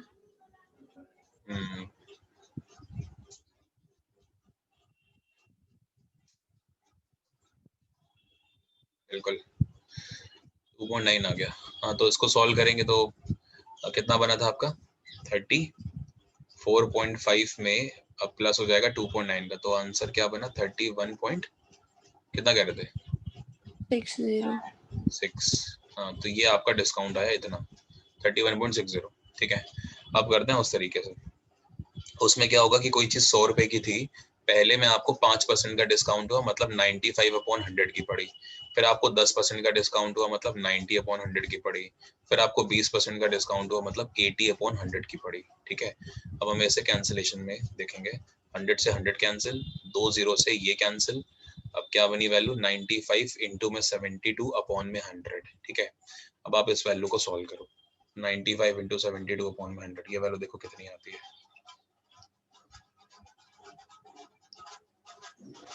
68.40। ठीक है, तो ये वैल्यू आ गई 68.40। तो अगर 68.40 है तो आपको इसको क्या करना पड़ेगा? 100 में से माइनस। तो ये एक्चुअली क्या था? ये आपका सेलिंग प्राइस बना था, ये आप ध्यान रखो। तो अगर ये सेलिंग प्राइस है तो 100 में से 68.40 आपने पेमेंट करी है, तो डिस्काउंट कितने का मिला? 100 में इसको माइनस करके 31.60 का। तो बस ये चीज ध्यान रखना इस मेथड में कि अगर इस वाले से जाते हो सेकंड वाली अप्रोच से तो 100 से माइनस जरूर करना लास्ट में, क्योंकि अगर वो चीज नहीं करी तो फिर अल्टीमेटली कहीं ना कहीं फिर दिक्कत हो जाएगी। आपको लगेगा डिस्काउंट है लेकिन है वो एसपी। ठीक है, तो मेथड तो दोनों समझ में आ गए होंगे।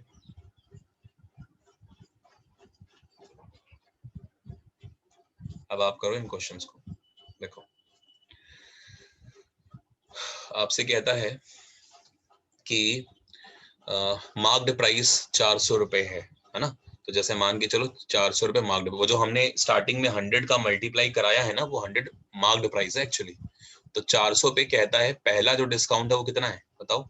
10% का। तो चीज कितने की पड़ी होगी? 90/100 की। क्या ये बात ठीक है? 400 रुपए अगर मार्क्ड प्राइस है तो चीज कितने की पड़ी होगी? 90/100 की।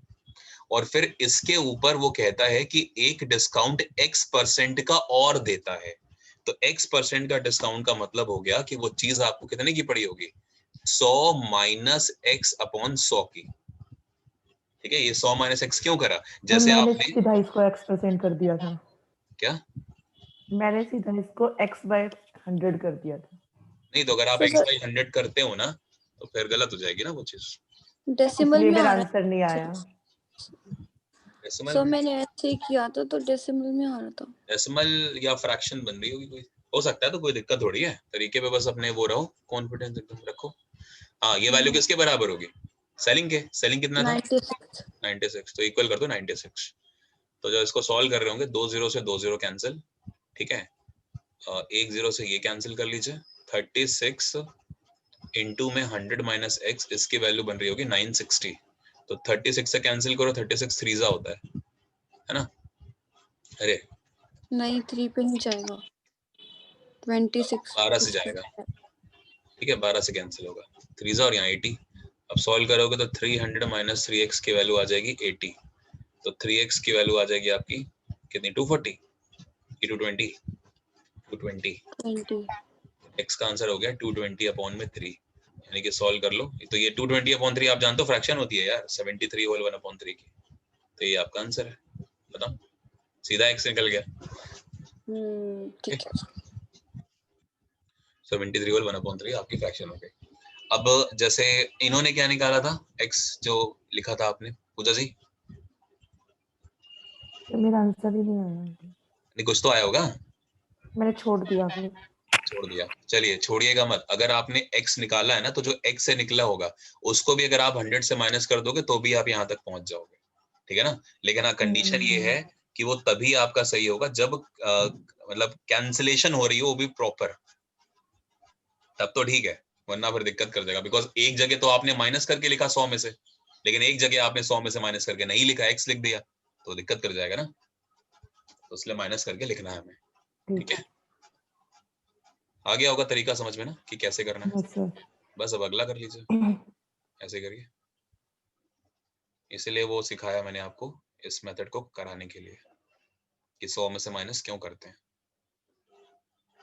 हाँ, अगर आपको 100 में से माइनस नहीं करना तो एक देखो, एक तरीका अपने पास ये भी था कि 400 का आप सीधा 10/100 निकाल लीजिए, इसका आप सीधा x/100 निकाल लीजिए। लेकिन जब आप इसको माइनस करेंगे ना, तो फिर इसको आपको यहाँ पे 96 नहीं लिखना, फिर इसको आपको 400 में 96 को जोड़ के लिखना पड़ेगा, तब आप सॉल्व करोगे। तो फिर वो क्यों करना है इतना, बेहतर है कि माइनस करके लिख लें। ये देखो 1200 है ना, तो 1200 रुपए के ऊपर एक डिस्काउंट है 10 का, मतलब माइनस करके लिखेंगे तो 90/100।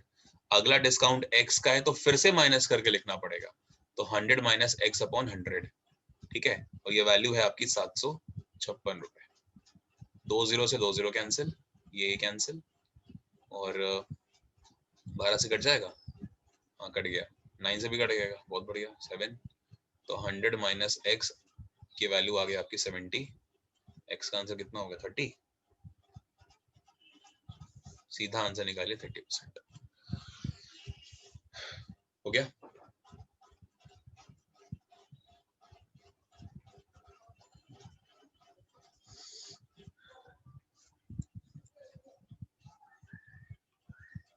क्लियर है।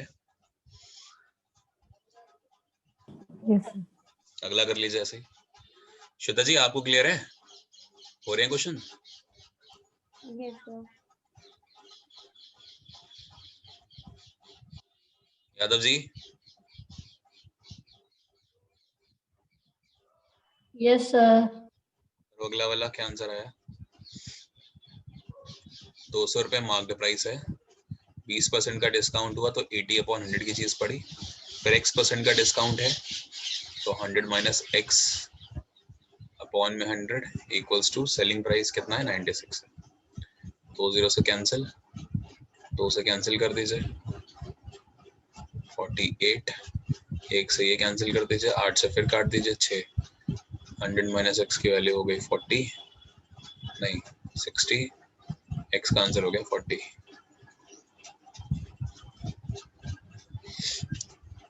तो इसका आंसर 40%, इसका 30%, इसका था फ्रैक्शन बनी थी ना 73/3%, ठीक है।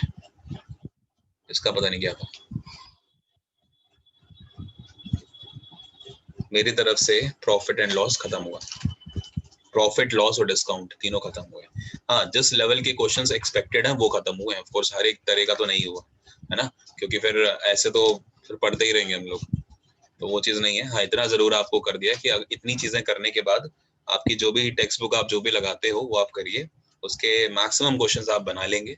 स्टिल जो भी आपके डाउट्स हैं आप पूछ सकते हैं, उसके लिए कभी मना नहीं है। उसमें अगर आपको लगता है कि कोई नए तरह का क्वेश्चन है तो वो आप कर लीजिएगा, ठीक है, वो मैं आपको बता दूंगा। बाकी मेरे हिसाब से इससे ज्यादा लेवल मत लेके जाइएगा, क्योंकि अभी पीएचडी करने का बिल्कुल भी टाइम नहीं है। फरवरी में पेपर है, तो ऑफ कोर्स कर लीजिए, जितनी प्रैक्टिस कराई जा रही है उतनी।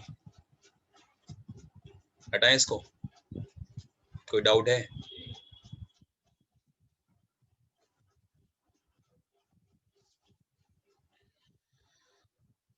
Next topic.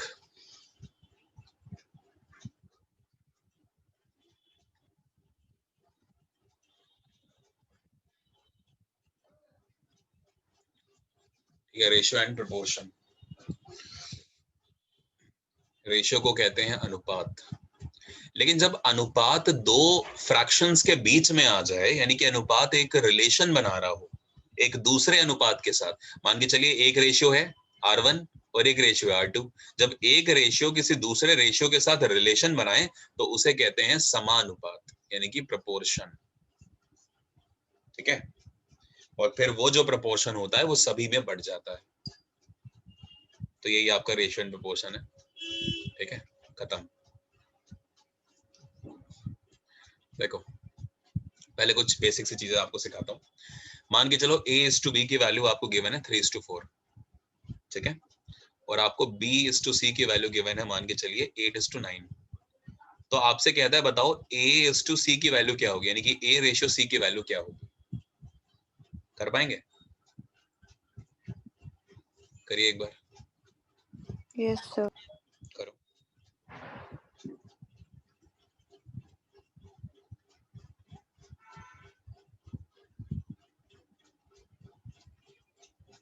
ये देख लेना किसकी वैल्यू दी गई है।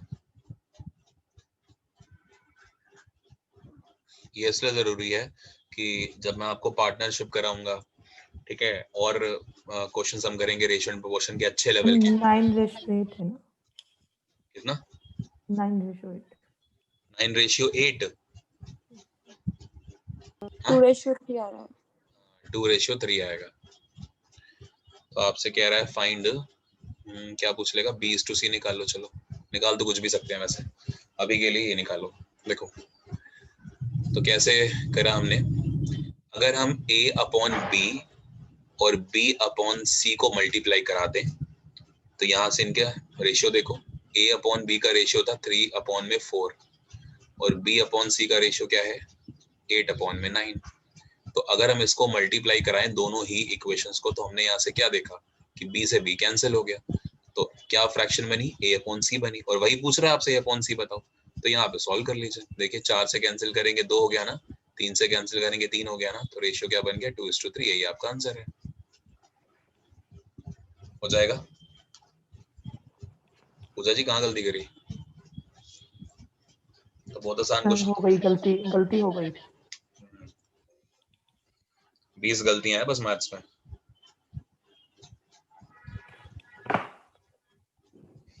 20 क्वेश्चन 20 गलती, खत्म काम। अगला देखिए, A/B है और A/C है। अब इसको हम कैसे कर सकते हैं, अगर एक तरह से देखा जाए ऐसे ही करने की एक बार कोशिश करते हैं। देखो A/B और यहाँ पे B/C ले लिया हमने, ठीक है, नहीं A/B है और क्या गिवन है A/C गिवन है। अगर A/B और A/C की वैल्यूज हमें पता, अच्छा पहले बताओ इसको सॉल्व कर पाए आप लोग? 4:3। 2:4:3। 4:3। नहीं गलत। बी और सी का तो पूछा है। B/C का पूछा, कोई नहीं, देखो समझो। बाकी लोगों ने इसको अगर नहीं करा तो एक बार ध्यान से समझिए। मुझे क्वेश्चन में बताइए क्या चीज कांस्टेंट दिख रही है। यहाँ पर भी A है और यहाँ पर भी A है, तो अगर A और A दोनों में सेम है तो उनकी वैल्यू भी तो सेम होनी जरूरी है, बोलो। लेकिन वैल्यू सेम नहीं है, तो अगर वैल्यू सेम नहीं है तो एक काम करते हैं, वैल्यू को सेम बनाते हैं पहले तो, है ना। A/B की वैल्यू आपको गिवन थी 2:3 और A/C की वैल्यू है आपको 1:2 पता। तो हमें जब भी इनकी वैल्यू सेम बनानी होती है तो हम यहाँ पे क्या काम करें कि इनकी वैल्यू सेम बने, पता है आपको क्या कर ऊपर सकते नीचे मल्टीप्लाई कर देंगे। हैं? इसका मल्टीप्लाई कराएं। सर नीचे एक का ऊपर से कर देंगे, ऊपर वाले का नीचे कर देंगे। 2 का नीचे कर दिया और 1 का ऊपर कर दिया। 2 का नीचे कर दिया 1 का ऊपर कर दिया। तो अगर आप इस पूरे में 1 का मल्टीप्लाई कराओगे तो मेरे ख्याल कोई इम्पैक्ट सेम ही नहीं पड़ने रहेगा। वाला, सेम रहेगा, है ना। और अगर आप इसमें 2 का मल्टीप्लाई करा दोगे तो फिर यहाँ पे ये क्या बन जाएगी, A/C की वैल्यू बन रही होगी 2:4। यहाँ तक तो कोई दिक्कत नहीं है। अब अगर हम ध्यान से देखें तो A/C की वैल्यू है आपकी 2:4 और A/B की वैल्यू क्वेश्चन में पहले ही आपको पता है 2:3। ये बात समझ में आ रही है। A/C हमने अभी निकाला, लेकिन A/B तो पहले से आपको पता है, और उसने आपसे पूछा है कि B/C क्या होगा। तो B की वैल्यू कितनी है देखो क्वेश्चन में 3 और C की वैल्यू क्या है क्वेश्चन में 4। तो रेशियो क्या बनेगा 3:4, ना कि 4:3। आपने C और B का रेशियो निकाल दिया ना 4:3। ओए समझ में आया? बोलो। हाँ जी सर। सर नहीं आया। नहीं आया, बहुत बढ़िया। चलो ये अच्छा आंसर था कि नहीं? ये भी नहीं आया सर। हाँ तो बहुत बढ़िया, कोई नहीं, सिखाते हैं। देखो मान के चलो मेरे को ए और बी का जो रेशियो है ना वो 2:3 गिवन है, और मेरे पास A:C का जो है ना रेशियो वो मान के चलो गिवन है 3:5। अब मैं आपसे कह रहा हूं कि B:C की वैल्यू क्या होगी, ध्यान से समझना प्लीज।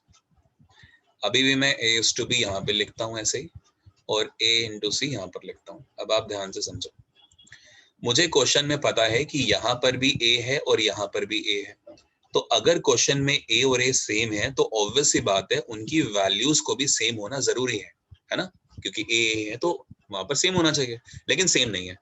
तो अगर सेम नहीं है तो सेम बनाने के लिए क्या करते हैं, इसकी वैल्यू का मल्टीप्लाई करा देते हैं नीचे वाले में। तो 2 है ना, तो यहाँ 2 का मल्टीप्लाई करा दीजिए, और नीचे वाले की वैल्यू का मल्टीप्लाई ऊपर करा दीजिए, यानी कि ऊपर 3 का मल्टीप्लाई आपने करा दिया।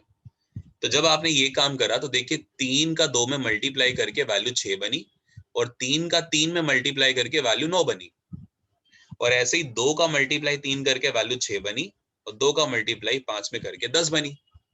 अब मैं आपसे पूछूं कि ए क्या है, तो ए आप देखो, आप कहोगे सर ए यहाँ पर भी 6 है और ए यहाँ पर भी 6 है, यानी कि ए की वैल्यूज तो सेम बन गई।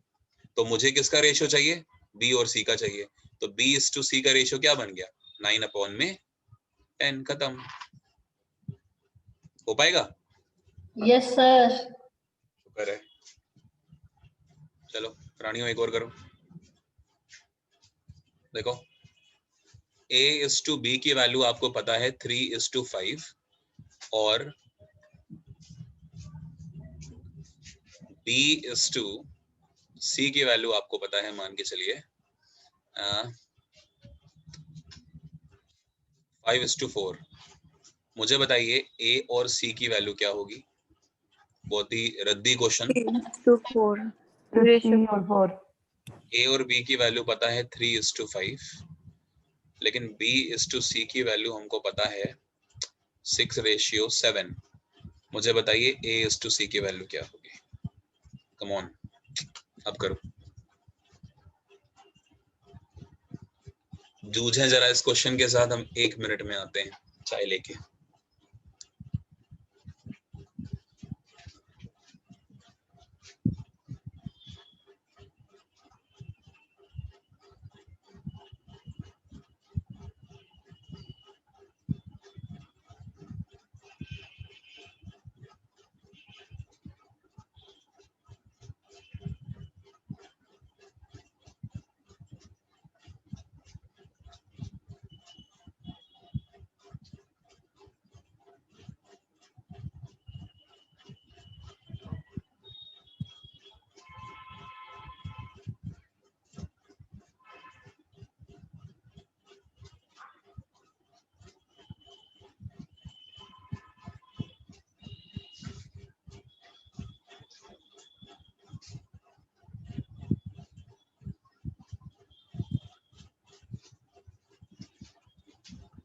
हाँ जी, 18:35। 18:35 देखना पड़ेगा। ठीक है, वैसे सही जा रही हो।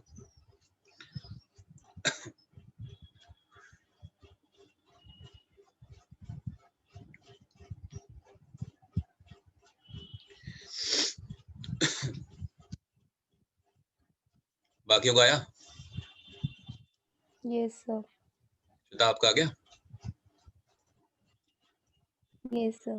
देखो सर जिनका पहले नहीं का आया, 3/4 और 18:35। पहले का 3/4 ये सबका आ रहा है, ये तो नहीं बताना मेरे को। पहले वाला सबका आ गया, सेकंड बताना है किसी को? No sir. सेकंड वाला, सेकंड बता दूं एक बार, है ना? देखो A:B की वैल्यू पता है आपको 3:5, कोई दिक्कत नहीं है। लेकिन ध्यान से देखो, यहाँ पे B है, यहाँ पर B है, यहाँ पे 5 और यहाँ पे 6 है, मतलब प्रॉब्लम कर रहा है, क्योंकि B की वैल्यू तो सेम होनी चाहिए। तो पहले हम एक काम ये कर दें कि इसको B:C ना लिखे ना, इसको आप C:B लिखो, ज्यादा बेहतर है। और C:B लिखोगे तो 7 × 6 हो जाएगा, पलट जाएगा वैल्यू, रेशियो पलट जाएगा। बस अब सेम बना लो। इस वाले में कर लो 6 का मल्टीप्लाई, इस वाले में कर लो 5 का मल्टीप्लाई, तो क्या बनेगा रेशियो देखो A:B और C:B का। यहाँ पर बनेगा 18 और 30 और यहाँ पर बनेगा 35 और 30। अरे जोमेटो चल रहा है यार आज, हैं? एक मिनट को पहले जोमेटो देखो।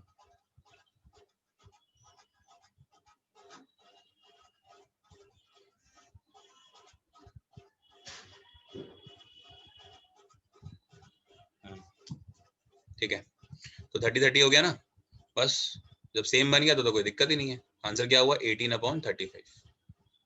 तो ये आपका हो गया A/C का रेशियो 18/35। कर लेंगे? Yes sir. आगे देखो, चलो अब इतनी लाइट जल गई ना आपकी, और जलाते हैं। फॉर एग्जाम्पल A:B की वैल्यू आपको गिवन है 3:4, ठीक है, और भाइयों और उनकी बहनों B और C की वैल्यू हम आपको देते हैं 4:7। अब हमने आपसे ये पूछा कि A + B + C/A की वैल्यू क्या होगी, बताओ। ये चलो ये नहीं करते, ठीक कर लेते हैं, इसकी वैल्यू आपसे पूछी। करो जरा इसको सॉल्व।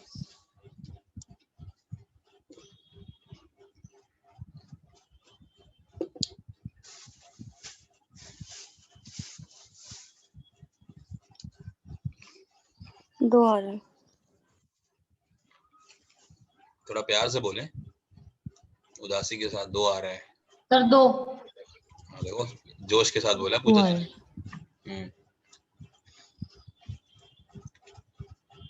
देखो भाई, जब ये सेम है ना, जैसे यहाँ पर B है और यहाँ पर B है, तो हमें कुछ भी खुराफात नहीं करनी। 4-4 है ना, ठीक है, यानी कि A की वैल्यू 3 है, B की वैल्यू 4 है, C की वैल्यू 7 है और अपॉन में 7 है, बस कर दो, तो आंसर आ गया।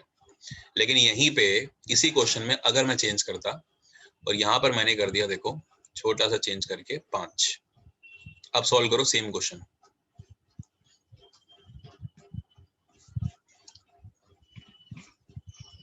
और इस बार प्यार से बोलें सभी।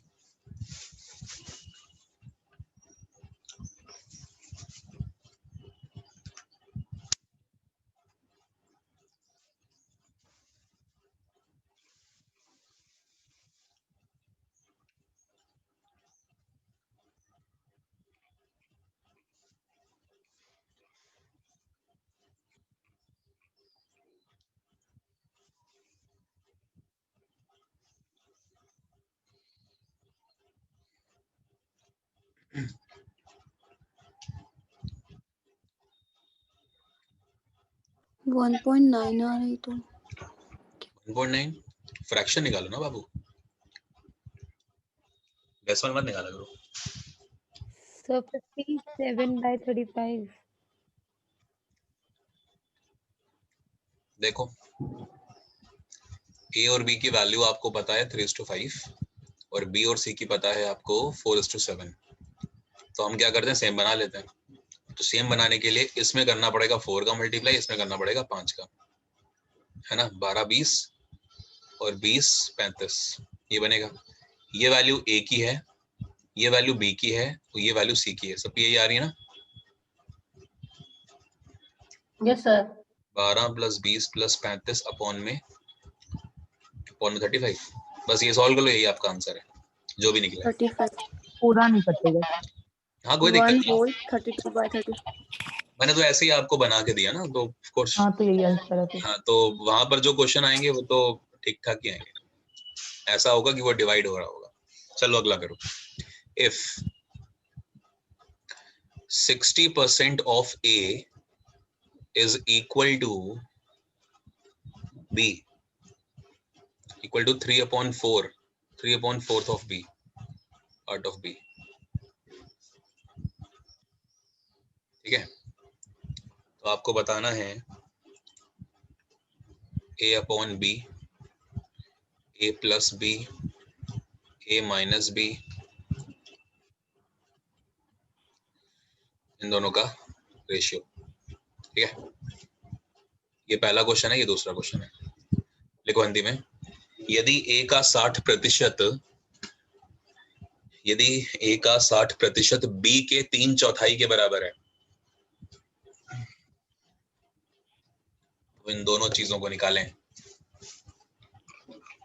याद रखना रेशियो प्रोपोर्शन में जो भी एक्सप्रेशन होता है उसकी पावर बहुत जरूरी है, उसकी डिग्री आपको पता होना चाहिए कि डिग्री क्या है उसकी, और वो सेम होनी चाहिए, वरना दिक्कत।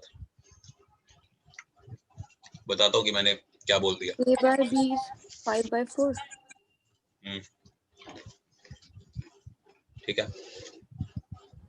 और नीचे वाले का 9 आना चाहिए। 9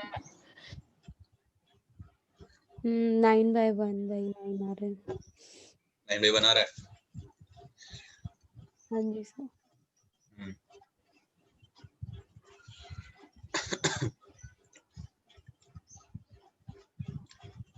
सबका आ गया?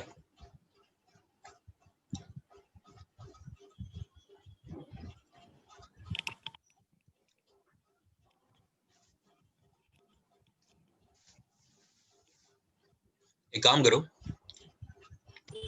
सर बोलो बोलो। कुछ नहीं सर। यार मजा ले रहे हो। मान के चलो A की वैल्यू सर मैंने हमें भी टी ब्रेक दिया करो। क्या दिया करे?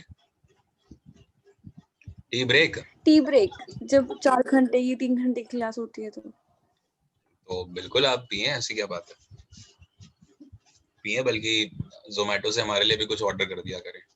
चलो आपसे ये रूल लगता है ना, हर क्लास में कोई एक मेरे लिए जोमेटो से कुछ ऑर्डर करेगा, पैसे आप लोग कॉन्ट्री करेंगे आपस में। B की वैल्यू है मान के चलो 20। ये क्यों मैंने आपको दिया, इसका रीजन आपको थोड़ी देर में बताता हूँ। सर क्या बोल रही थी? क्या सर क्या बोल रहे हैं? आवाज ब्रेक हो रही थी ना आपकी। आवाज ब्रेक हो रही थी? मैंने कहा कि A की वैल्यू 100 है, मैंने आपको खुद दी है। Yes sir. B की वैल्यू मैंने आपको 20 दी है इसी क्वेश्चन के लिए, ठीक है? तो आपको बताना है कि A अपॉन B की वैल्यू क्या होगी। ये सॉरी, ये A अपॉन B कैपिटल तो है। वॉइस आवाज ब्रेक नहीं आ रही है आपकी। नहीं आ रही भाई।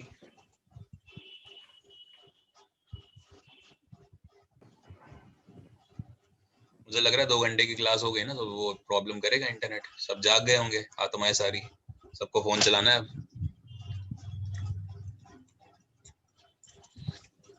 देखो क्वेश्चन में था कि if 60% of A is equal to 3/4 part of B, ठीक है ना, ये क्वेश्चन था आपका।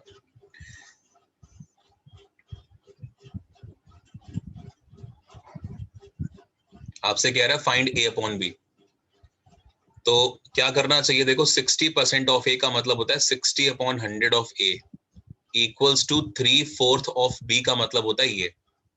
जब आप इसको सॉल्व करोगे तो A अपॉन B की वैल्यू अगर निकालनी है तो यही तो कर रहे होंगे हम। जब इसको आप सॉल्व करोगे ये वैल्यू आ रही होगी 5/4। यहां तक किसी को होगी समस्या?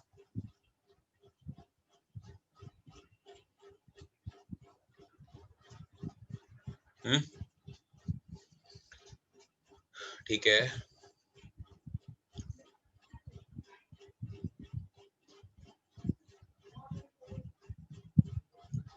फिर मैंने आपसे पूछा था कि A plus B upon A minus B की वैल्यू बताओ, ये मैंने आपसे पूछी थी। तो आपने क्या करा, A की वैल्यू उठाई यहां से 5, B की वैल्यू आपने उठाई 4, तो यहां आपने रखी।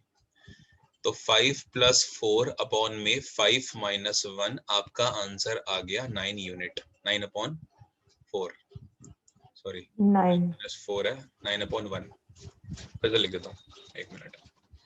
5 - 4 तो आपका आंसर आ गया 9/1, ठीक है, यानी कि 9। ये आंसर कितने कितने लोगों का आया प्लीज बताओ? 5/,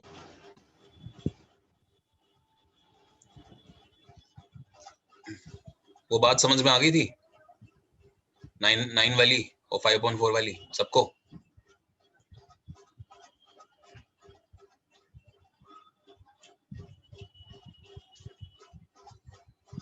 बोलो ना।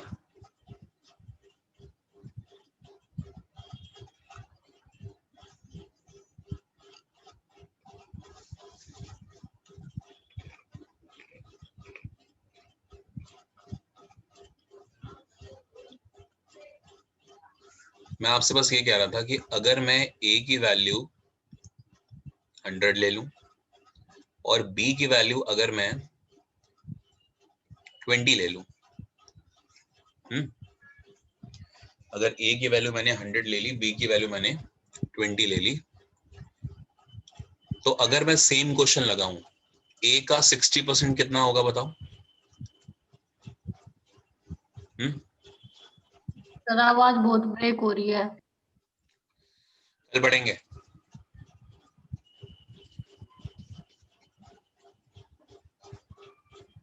बाय।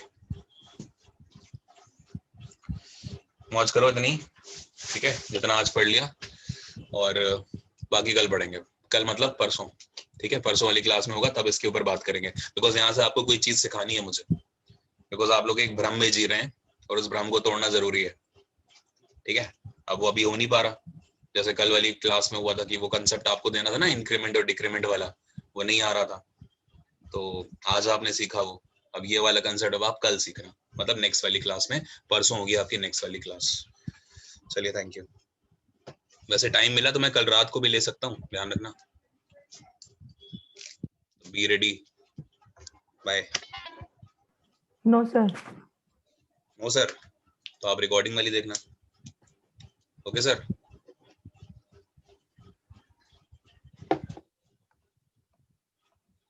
चलो बाय। पी लो चाय जिसको पीनी है।